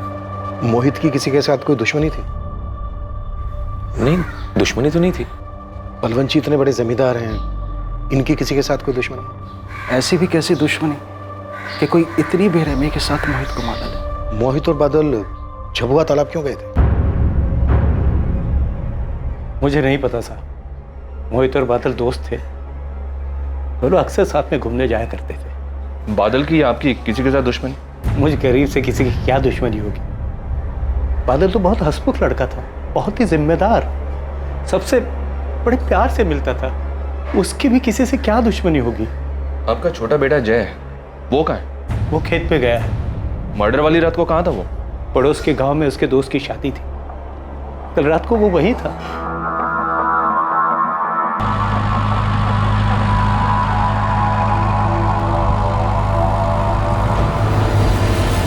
जय, देख ये मेरी परेशानी है। माँ बाबा को पता नहीं चलना चाहिए। तो क्या हर बार माँ बाबा से झूठ बोलते रहे? हाँ तो क्या हो जाएगा झूठ बोलने से? हाँ, मोहित को देख, क्या कुछ मोहित बड़े बाप का बेटा है, उसको कुछ फर्क नहीं पड़ेगा। भाई तुम अपना देखो और मत खेलो एक खतरनाक खेल, वरना इस बार सिर्फ चोट आई है, अगली बार जान पे भी आ सकती है। बलवंत जी बात करने की हालत में नहीं है, वेट करना पड़ेगा। तब तक गांव वालों से पूछना चाहिए, शायद किसी ने कुछ देखा सुना हो। गांव वालों से बातचीत शुरू हो गई है सर। पल्लवी गांव के सरपंच से मिलने गई है। सर, उस ठेके का पता चल गया जहां से मोहित और बादल ने शराब खरीदी थी।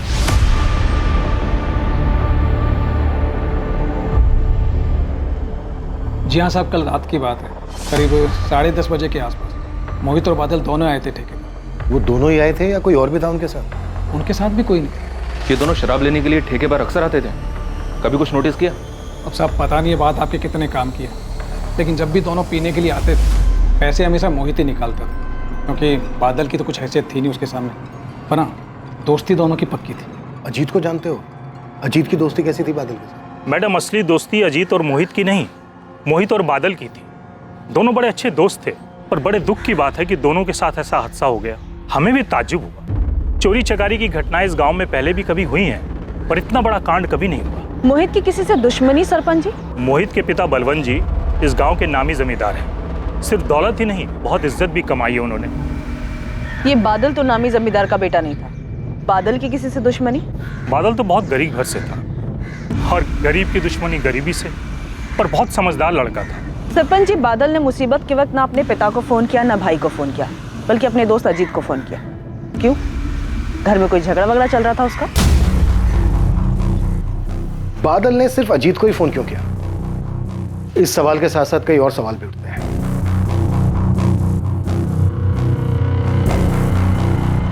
सर, मैं उस दिन इंदौर गया था खाद लेने, हमारी फर्टिलाइजर की शॉप है, लेकिन आप ये सब क्यों पूछ रहे हैं? इंदौर से घर कब लौटे?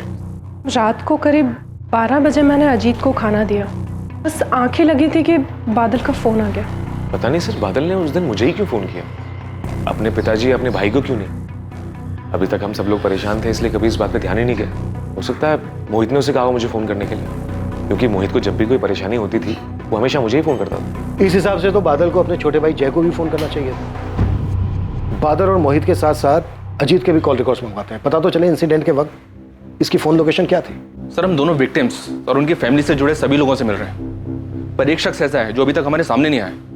खुद बादल का भाई जय, वो मर्डर वाली रात भी यहाँ नहीं था, और मैं जब बादल के फादर से मिलने पहुंचा तब भी वो घर पर नहीं था।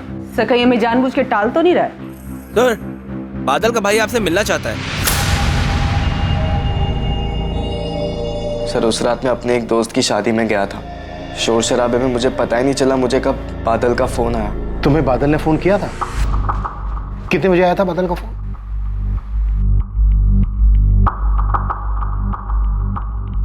पहले बादल ने तुम्हें फोन किया 12:50 पर, उसके बाद अजीत से कांटेक्ट किया। काश मैंने फोन उठा लिया होता सर, पुलिस थोड़ा जल्दी पहुंच जाती मदद के लिए। तुम्हारे भाई बादल की किसी के साथ कोई दुश्मनी थी? कोई दुश्मनी नहीं थी सर, भाई बहुत ठंडे दिमाग वाला था और ऐसी चीजों से दूर ही रहता था। किसी को तो दिक्कत थी बादल से, वरना कोई इस तरह से किसी की जान नहीं लेगा। जर, जोरू, जमीन, कोई तो वजह होगी। सर, ये जमीन की अनबन तो मोहित की थी। करण, ये जान से मारने की धमकी ना बहुत पुरानी और कॉमन हो चुकी। एक काम कर, कुछ नया सोचना और फिर फोन करना। चल फोन रख। क्या हुआ? ये करण और रवि अपने आप को समझते क्या है? मुझे धमकी दे रहे थे, तो पापा को टेंशन नहीं देना चाहता, वरना इन दोनों को तो पूरे गांव में दौड़ा दो। शांत हो जा। अरे क्या शांत हो जा? तू तो जानता है ना पापा को, वो कितने सीधे हैं। कभी हक के लिए तो अपने लड़ेंगे नहीं, लेकिन मैं भी पीछे नहीं हटूंगा, वरना ये करण और रवि सब कुछ हड़प जाएंगे। ये रवि और करण कौन है जी? सर, वो दोनों बलवंत चाचा के छोटे भाई प्रकाश चौहान के बेटे। पास में नमनपुरा गांव है ना, वहाँ पर उनका एक पुश्तैनी कोठी है, वहीं पर रहते हैं। पहले बलवंत चाचा भी वहीं पर रहते थे। मोहित और उनके चचेरे भाइयों के बीच में उसी पुश्तैनी कोठी को लेकर झगड़ा था सर।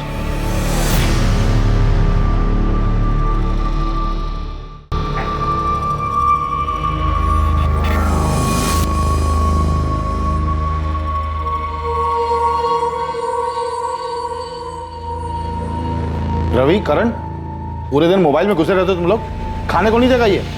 अरे कम से कम कुछ काम कर लिया करो, खेतों पे ध्यान दे दो। सब कुछ नौकरों के भरोसे नहीं छोड़ सकते। वहां जाके देखो क्या हो रहा है क्या नहीं हो रहा है। आप क्यों खून जला रहे हैं इन दोनों के पीछे? चलिए जल्दी, देर हो रही है। मुझे बलवंत भाई साहब का बड़ा दुख होता है।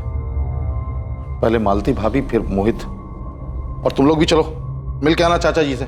जी पापा। जी माँ। क्या जी पापा जी मम्मी? यार अभी तो गए थे उनके घर, फिर बार बार क्यों जाना?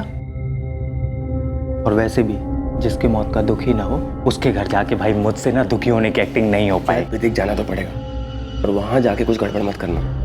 अपने रास्ते का कांटा निकल गया, तो जो होगा अपने हिसाब से होगा। आकाश, तू परेशान मत हो भाई, मैं ठीक हूं। नहीं भैया, आप ऐसा क्यों कह रहे हैं? आप माने या ना माने, मोहित की बात सुनते ही ऐसा लगा जैसे किसी ने करण और रवि पे हमला कर दिया। आपकी बड़ी फिक्र होती है भैया, आप कुछ दिनों के लिए हमारे साथ चल के रहिए। नहीं प्रकाश, मैं वाकई यहाँ ठीक हूँ। अजीत और उसकी पत्नी मेरा अच्छे से ख्याल रख रहे हैं।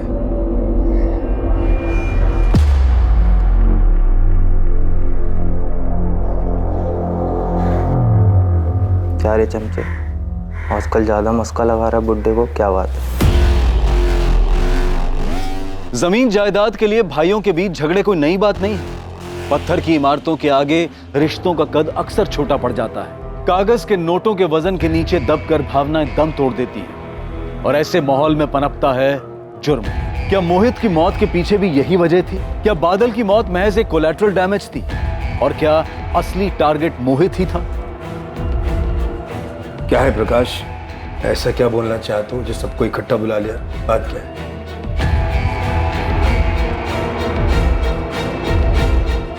जी सर, रवि और करण चाहते थे कि हमारी जो पुश्तैनी कोठी और जमीनें हैं उनका बंटवारा आधे आधे के बजाय 70 और 30 के भाग में 70% रवि और करण को मिले और 30% मोहित को। इस बात को लेकर कोई झगड़ा था परिवार में? झगड़ा कैसा सर?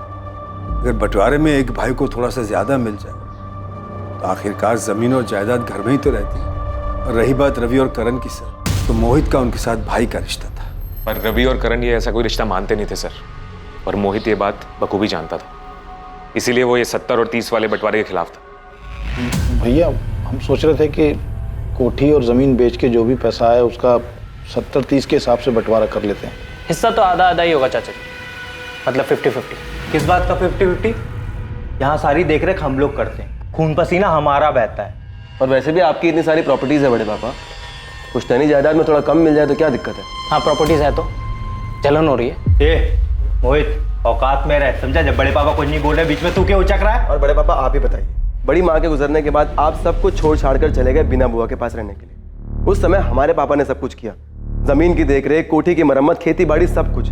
आज 20 साल हो गए हैं उस बात को, और हम 70-30 का हिस्सा इसलिए बोल रहे हैं ताकि सारा परिवार राजी खुशी से रह सके। कुछ गलत बोल रहे हैं तो आप बताइए। नहीं रवि बेटा, बोल तो तू ठीक रहा है। क्या ठीक बोल रहा है पापा? बंजर जमीन थी, उस पर खून पसीना लगाकर आपने उसे उपजाऊ बनाया, तब जाकर लोग उसे हाथों हाथ खरीदने के लिए तैयार है। छोटी सी कोठी थी दादाजी की, उसे पैसे लगाकर आपने इतना आलीशान बनवाया। मोहित बेटा, मैं समझ रहा हूं तो क्या बोलना चाह रहा है, लेकिन एक बात समझो, आज जो कुछ हमारे पास है उसके लिए ना तो तुमने मेहनत की और ना ही रवि और करण। जो भी हो पापा, लेकिन मुझे 70-30 की हिस्सेदारी तो बिल्कुल मंजूर है। अगर इनकी यही जिद है तो ठीक है, छूट जाए सौदा। मोहित सुन ले, अगर तेरी वजह से सौदा टूटा ना, तुझे 20 से फाड़ के रख दूंगा, बोल रहा हूं। करण क्या बोल रहा है तू बेटा? कैलाश, क्या लगता है तुझे? मुझे क्या लगेगा भाई साहब? मोहित सही बात कह रहा है, बंटवारे का मतलब आधा आधा ही होता है। हाँ, 50-50 ही सही है, सबको बराबर मिलना चाहिए। वाह बड़े पापा, आप लोग किसकी बातें सुन रहे हैं? बाहर वालों को आप हमारे घर के मैटर में क्यों बीच में ला रहे हैं? और वैसे भी ये अजीत चमचा है, पता नहीं इसके मन में क्या चल रहा है। बकवास बंद कर करण।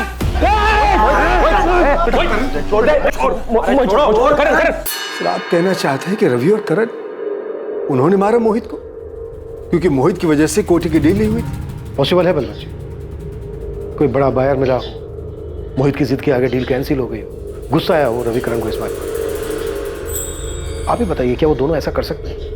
कर सकते हैं सर, बिल्कुल कर सकते हैं। वो तो मामा जी को दुख ना पहुंचे इसलिए मैंने आपसे बात छुपाई थी। दोनों आए थे मामा जी से मिलने के लिए, दुख जताने, पर दोनों के चेहरे पे सर छोटी सी शिकन तक नहीं थी।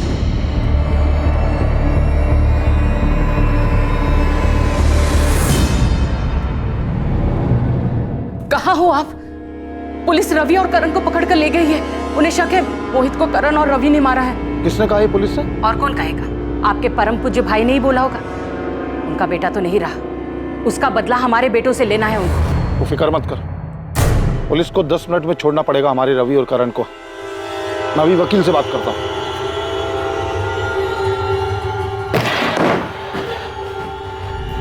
अरे बहुत हो गया गेम, अब हमारे सवालों के जवाब दो।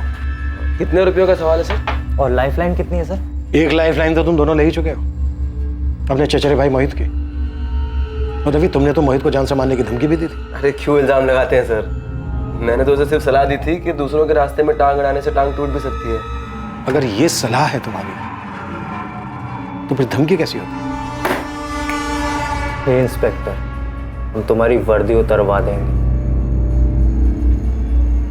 इसे कहते हैं सर धमकी। और सर धमकी का क्या है, आजकल हर कोई धमकी दे रहे हैं। तुम दोनों को देखकर ये लग नहीं रहा है कि तुम दोनों को अपने चचेरे भाई मोहित की मौत का जरा भी दुख है। सही जवाब।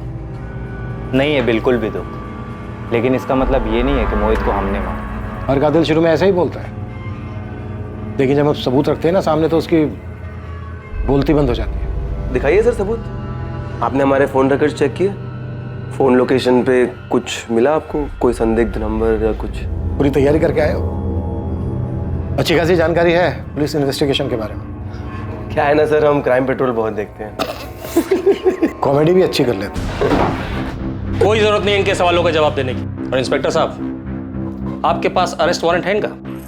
हमने इन्हें अरेस्ट नहीं किया है वकील साहब, सिर्फ अपने कुछ सवालों के जवाब मांग रहे हैं। बहुत हो गए सवाल जवाब आज के लिए, और अगली बार सवाल जवाब इनके घर पे हो, वो भी सबकी मौजूदगी। रविकरण, चलो। 1 मिनट करण, तुम अपना मोबाइल फोन भूलिए। जुर्म की भी यही फितरत होती है बेटा। मुजरिम चाहे कितना भी शातिर हो, कोई ना कोई चूक कर ही जाता है। मेरी बात याद रखना। Thank you sir.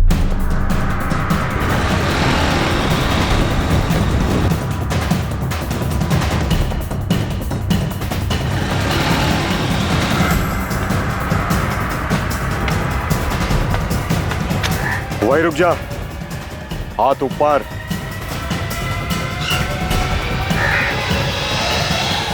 Rana ji कोई गन नहीं है मेरे पास। पुलिस का चमचा है तू, तेरे पे भरोसा नहीं। हो गई चेकिंग? अब बोलो खबर क्या है? वो 2 लड़के मरे हैं ना, पालीपुर वाला केस, मोहित और बादल, उसमें से एक की सुपारी मेरे हाथ आई थी। किसकी? मोहित की? जो बड़े बाप की औलाद है वो, उसी की मिली होगी।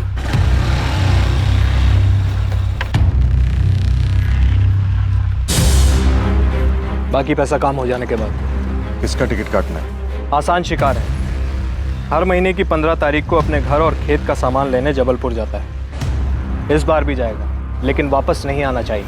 याद रहे, 15 तारीख। 15 तारीख? लेकिन मोहित और बादल तो उससे पहले ही 11 तारीख को। मेरी तरफ से सारी तैयारी हो चुकी थी, देसी कट्टा भी मंगवा लिया था और मारने की जगह भी देख ली थी। लेकिन 15 तारीख से पहले किसी कमीने ने मेरी मुंह की सुपारी खुद ही खा ली। अभी पता नहीं चला है, शायद उसी आदमी ने डबल सुपारी दे दी हो। किसने दी थी ये सुपारी?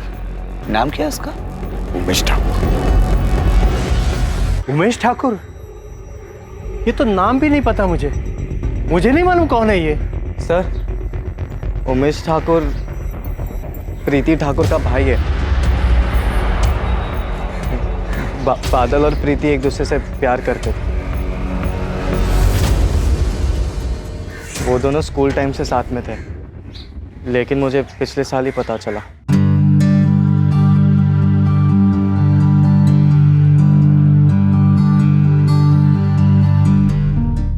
प्रीति हमारे बिरादरी की नहीं थी, इसलिए बादल ने सारी बातें छुपाई थी। सर, मैंने भाई को बहुत समझाया था, लेकिन भाई तुम अपना देखो और मत खेलो एक खतरनाक खेल, वरना इस बार सिर्फ चोट आई है, अगली बार जान पे भी आ सकती है। देख जय, मैं समझता हूँ कि तुझे मेरी फिक्र है, लेकिन माँ को ये बात मत बता, खामखा परेशान होंगे। और प्रीति और मैं, हम दोनों एक दूसरे को स्कूल टाइम से जानते हैं, तब से एक दूसरे से प्यार करते हैं। खून उनका भी लाल है और हमारा भी, लेकिन खून सिर्फ हमारा बहेगा भाई, वो भी उनके हाथ में। और ऐसा ही हुआ।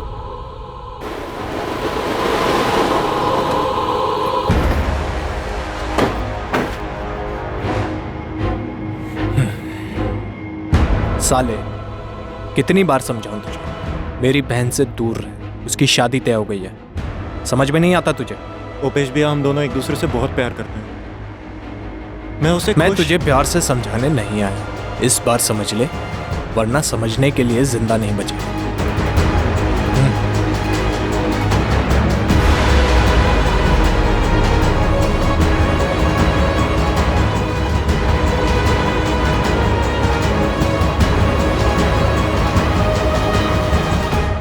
ये कब की बात है? जब तुम दोनों ने कहा था कि वो मोटरसाइकिल से गिरा था तब? आप परेशान ना हो इसलिए बादल ने झूठ बोलने बोला था। जय, तुम इतना कुछ जानते थे पर तुमने हमसे सब छुपाया, क्यों? क्योंकि 2 महीने पहले प्रीति की शादी हो चुकी है बेड़ा घाट में। मुझे लगा सब कुछ ठीक हो चुका होगा।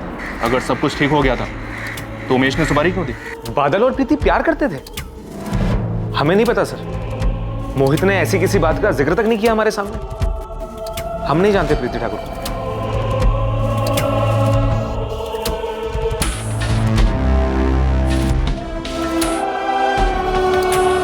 माँ कहाँ थी आप? कब से ढूंढ रहा हूँ, नींद ही नहीं आ रही मुझे। आप सुला दो। इतना बड़ा हो गया है, लेकिन अभी भी मेरी गोद में सोने की तेरी आदत गई नहीं। कैसे चली जाए आदत? आप माँ हो मेरी, आपकी गोद में सोने में अच्छा लगता है।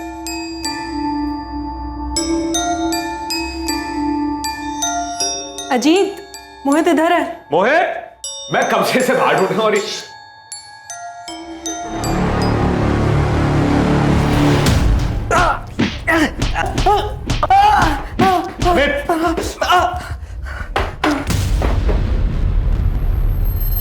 चलो जा शर्मा।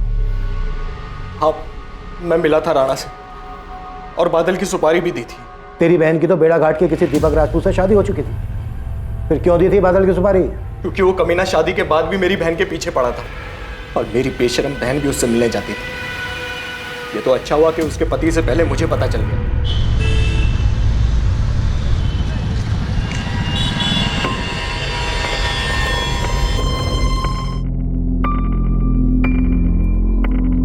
सारी सब्जी लेकर आए हो ना, वरना मेरी सास किटकिट करेगी। फिक्र मत करो, सब लेके आया। वैसे सही तरीका ढूंढा है तुमने अपने ससुराल वालों को चकमा देने का। तुम थोड़ी देर बाद निकलना, ठीक है?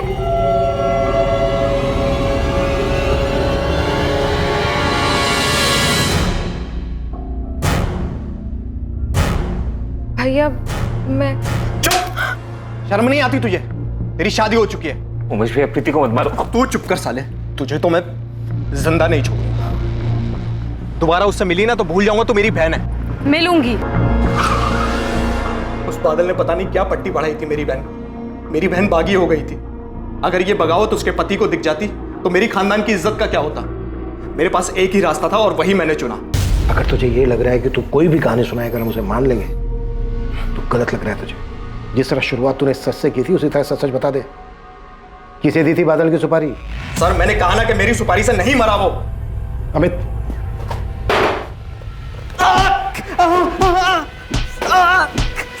खबरी लालचंद को बोला है सर सारे सुपारी गैंग्स में पता करने के लिए, और उमेश के कॉल रिकॉर्ड्स भी मंगवाए हैं। सर, ये उमेश काफी मोटी चमड़ी है, इतना थोड़ा फिर भी मुंह नहीं खोल रहा है। उसकी बहन प्रीति से बात करनी चाहिए, शायद उसे कुछ पता हो। जादव, बादल की बाइक का कुछ पता चला? इन्फॉर्मेशन तो हर जगह पहुंचा दिया सर, और चोरी का सामान डील करने वालों के यहाँ भी देखा, पर इस बाइक के बारे में किसी को कुछ पता नहीं है। ठीक है, लेकिन पता करते हैं। प्रकाश, ऐसे केसेस में पुलिस सब पर शक करती है, सबसे सवाल जवाब करती है, लेकिन मैंने सारे पूछताछ में कभी रवि और करण का नाम तक नहीं। जब अजीत ने उन दोनों का नाम लिया तो आपने एक बार भी नहीं कहा कि वो दोनों ऐसा नहीं कर सकते। और पुलिस ने तो धमकी दी है मेरे बच्चों को कि वो लोग ये गांव छोड़ के कहीं नहीं जा सकते। दुर्गा, रवि और करण मेरे बेटे जैसे, मैं उन्हें कुछ नहीं होने दूंगा। बेटे जैसे होते तो आप मान लेते उनकी बात और कोटी का हिस्सा देने से मना नहीं करते। काश, ये दुर्गा क्या बोल रही है? देखो, कभी कभी हम बच्चों की जिद के आगे मजबूर हो जाते हैं। सही कहा आपने, औलाद से बढ़कर कुछ नहीं होता, और इस केस में अगर मेरे बेटों को कुछ हुआ ना तो मैं भी बर्दाश्त नहीं करूंगा भैया।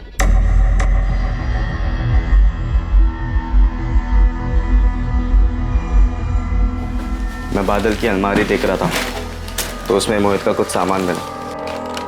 पुलिस मुझसे प्रीति ठाकुर के बारे में पूछ रही थी, पर मोहित ने कभी बताया नहीं उसके बारे में। लेकिन बादल को मोहित ही चढ़ाता था, सच्चे प्यार की कहानी और पता नहीं क्या क्या बकवास किस्से सुनाता रहता था। प्रीति का भाई उमेश, उसी ने मरवाया होगा क्या? प्रीति, देखो तुम्हारी सहेली तुमसे मिलने के लिए। क्या नाम बताया आपने अपना? पल्लवी। अरे ऐसे क्या देख रही हो? कॉलेज के बाद तो तुम हमें मिली ही नहीं। घबराओ मत, मैं बस मिलने आई हूँ तुम्हारी मदद के लिए। प्रीति, तुम लोग बातें करो, शाम को आने में मुझे थोड़ी देरी हो जाएगी। मार दिया, मेरे बादल को हमेशा के लिए मुझसे दूर कर दिया। जय कहता था खून बस गरीब का ही बहता है, और मेरे बादल की बस यही गलती थी कि वो गरीब था। देखो प्रीति, हमें शक है कि ये सब तुम्हारे भाई उमेश ने किया है, लेकिन मुझे लगता है शायद मेरे पति ने किया है। लेकिन उमेश तो कह रहा था कि बादल और तुम्हारे अफेयर के बारे में दीपक को कुछ नहीं पता। मुझे ठीक से तो नहीं पता, भैया तो दीपक को कभी नहीं बताएंगे, लेकिन पिछले कुछ दिनों से जब से बादल की मौत हुई है तब से दीपक को ज़्यादा ही खुश रहने लगा है। हमारी शादी के बाद से दीपक और मेरे बीच कभी भी रिश्ता ठीक नहीं रहा है। वो हमेशा ज़ोर ज़बरदस्ती करता था, लेकिन आजकल तो वो बहुत प्यार से पेश आता है। और अभी कुछ दिन पहले उसने एक अजीब सी बात कही। क्या बात है मैडम, आजकल सब्जी लेने नहीं जा रही? सब्जी वाला जिंदा तो है ना? मतलब तुम ये कह रही हो कि तुम्हारे और बादल के अफेयर के बारे में दीपक को भनक लग गई थी? मुझे पक्का तो नहीं पता। ठीक है, वो हम पता कर लेंगे। नहीं, आप ऐसा मत कीजिएगा। अगर मेरा अंदाज़ा गलत हुआ और दीपक को इस बारे में कुछ भी नहीं पता है तो अब पता चल जाएगा और वो मुझे जान से मार देगा। तुम चिंता मत करो, ऐसा कुछ नहीं होगा, हम उसे नहीं पता लगता। दीपक राजपूत के कॉल रिकॉर्ड्स निकलो और चेक करो कि वो किसी सुपारी किलर के कांटेक्ट में था क्या। साथ ही उमेश के बारे में भी पता करते रहो कि वो राणा के अलावा और किसी से भी मिला है। तो सर इसका मतलब मोहित सिर्फ इसलिए मारा गया क्योंकि मर्डर के वक्त वो बादल के साथ था। सब सही जा रहा है, तुमसे ही मिलने आ रहा हूं।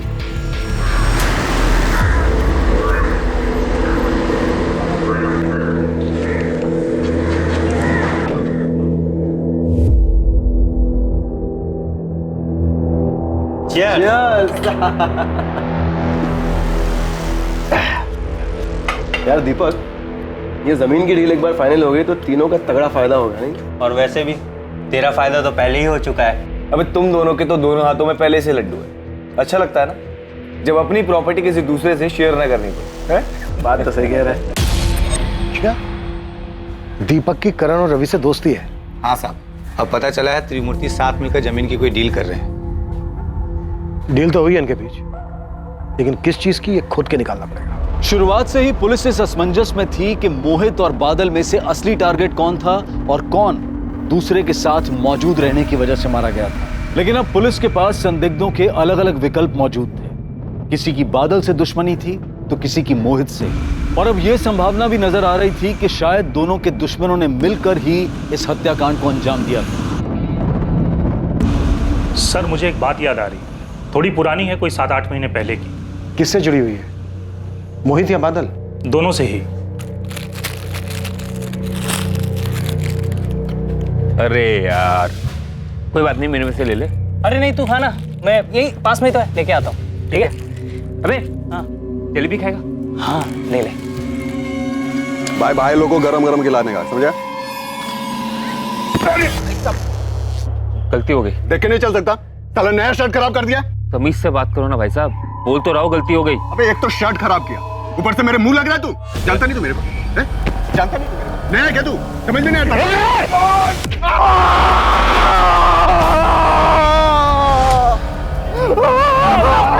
भाग बादल भाग, वरना मुझसे से भाग। उस दिन जिस आदमी का हाथ जला वो पास के नमनपुरा गांव का नटवर मौर्य है।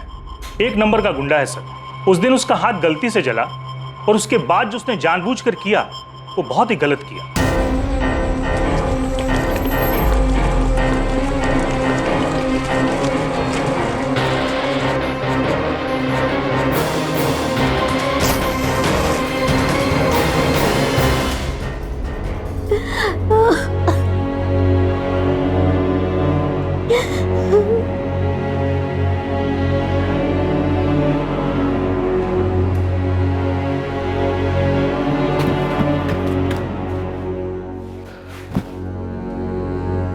बादल, ये सब कैसे हो गया? किसने जला के?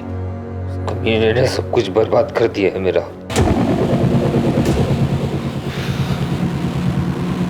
उसे मैं नहीं छोड़ूंगा। सब जानते थे ये काम नटवर मौर्य का किया हुआ है। उस दिन तो मोहित और बादल आपे से बाहर ही हो गए।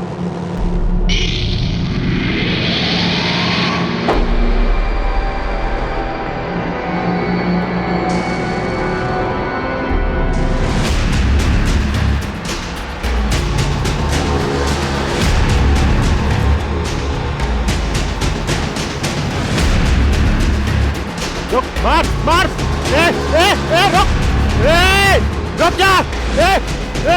इधर आ। रुक। तेरी तो इधर आ।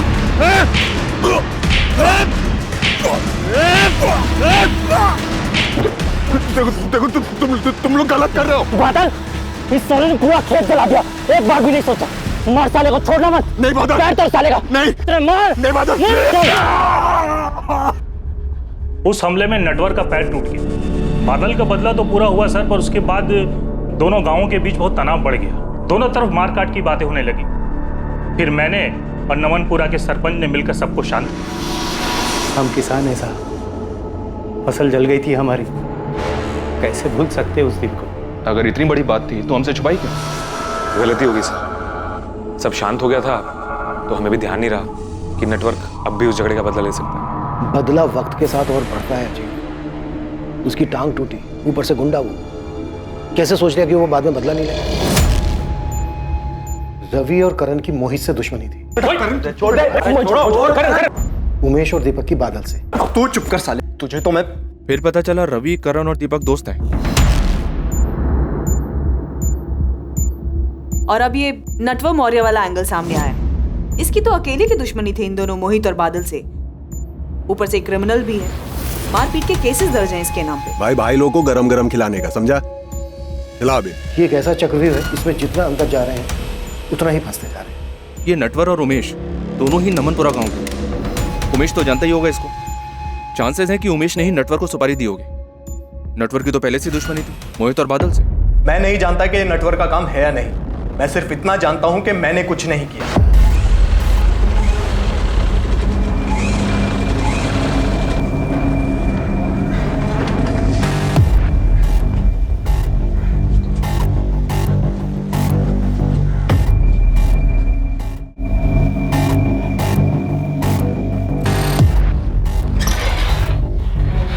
उमेश ठाकुर की जमानत हो गई है। ये रहे पेपर्स। ये उमेश के वकील आप कब से हो गए तोमर साहब? कानूनी दांव पेच लगाकर ऐसे मुसीबतों को क्यों बचा रहे हैं? सिर्फ पैसों के लिए? आप अपनी ड्यूटी कीजिए, मैं अपनी कर रहा हूँ। मेरे क्लाइंट रवि और करण चौहान के करीबी दोस्त हैं दीपक राजपूत, और उमेश दीपक राजपूत का साला है। रवि, करण और दीपक उमेश की बेल करवाना चाहते हैं, और उन्हीं के कहने पे मैंने ये काम किया। छोड़ दो उमेश को।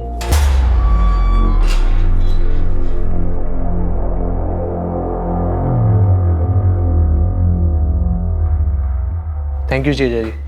उमेश, इसमें थैंक यू वाली कौन सी बात है? आखिरकार तुम मेरी बीवी के भाई हो, और वैसे भी तुमने कहा कुछ गलत। हाँ, सही कहा आपने। मान गए तोमर साहब, बहुत काम के आदमी हैं आप, लेकिन हमारा एक कानूनी काम अब भी अधूरा रह गया है। कौन सा काम? हमारे बड़े पापा बलवंत, उनका बेटा मोहित तो रहा नहीं, उनको भी किडनी की बीमारी है। आज या कल वो भी चले जाए। अब उनके जाने के बाद उनके पीछे जमीन जायदाद बचेगी, वो तो हम लोगों को आसानी से मिल जाएगी ना, या उसके लिए भी कानूनी लड़ाई लड़नी पड़ेगी? मोहित के बाद अगर उन्होंने अपना वारिस नहीं चुना है तो ऐसी सूरत में हम ब्लड रिलेशन के बेसिस पे दावा ठोक सकते हैं, लेकिन बलवंत जी ने किसी को अपना वारिस चुन लिया है तो कुछ नहीं हो सकता। मोहित के बाद हमारे अलावा और वो किसको अपना वारिस चुन सकते हैं?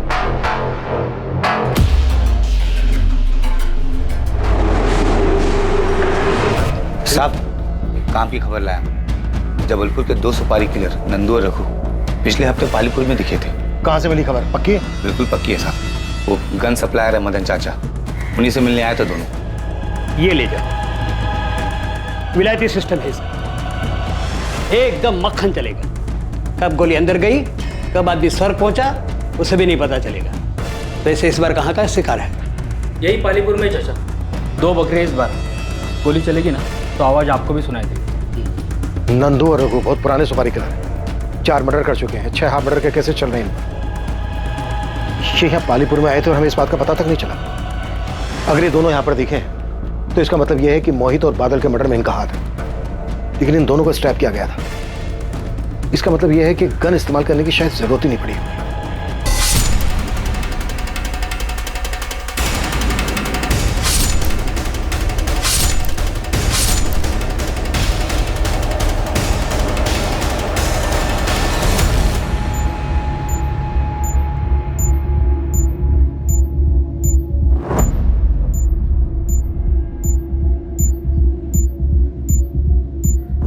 हमारे पास 3 संदिग्ध हैं जिन्होंने रघु और नंदू को हायर किया होगा मोहित और बादल के मर्डर के लिए। एक रवि और करण। जमीन जायदाद का मसला प्रीति वजह होगी। प्रीति का भाई उमेश ठाकुर पहले भी राणा नाम के सुपारी किलर्स को हायर कर चुका था सर। उमेश ठाकुर। और सर तीसरा दीपक राजपूत, प्रीति का पति। शायद दीपक राजपूत को प्रीति के अफेयर के बारे में पता चल गया होगा। दीपक राजपूत, दीपक, रवि और करण, शायद इन तीनों की मिली भगत हो। और उमेश भी इसमें शामिल हो गया होगा क्योंकि रवि करण के वकील ने ही उमेश की बेल करवाई। या फिर इस बात के भी पूरे चांसेस हैं कि इन सब ने मिलकर ये चक्रव्यूह रचा। नेटवर्क के बैकग्राउंड को देखकर भी ताज्जुब नहीं होगा सर अगर उसने किसी सुपारी किलर से कांटेक्ट किया हो। इन सब के पास अपनी अलग अलग वजह थी, पर इनमें से कौन? 2 कत्ल, कई संदिग्ध, जर, जोरू और जमीन, हर मुमकिन मकसद मौजूद था। लेकिन क्या बादल और मोहित की हत्या के पीछे इन्हीं में से कोई वजह थी, या फिर वो मकसद अभी तक पुलिस के सामने आया ही नहीं था? कई ऐसे चेहरे थे जो अब भी पर्दे के पीछे थे, कई ऐसे राज थे जो अब भी सीने में दफन थे। उस रात बादल और मोहित वहां क्यों गए थे? उन्हें वहां किसने बुलाया था? क्या दुश्मनी दोनों से निकाली गई थी? इन हत्याओं के पीछे का सच आखिर था क्या? इस पेचीदा केस के सच तक पहुंचने के लिए पुलिस ने क्या क्या कदम उठाए? एक एक करके इस भ्रम के जाल से सच को कैसे बाहर निकाला गया, ये हम देखेंगे कल रात 11 बजे इस केस के दूसरे और आखिरी भाग में। जय हिंद।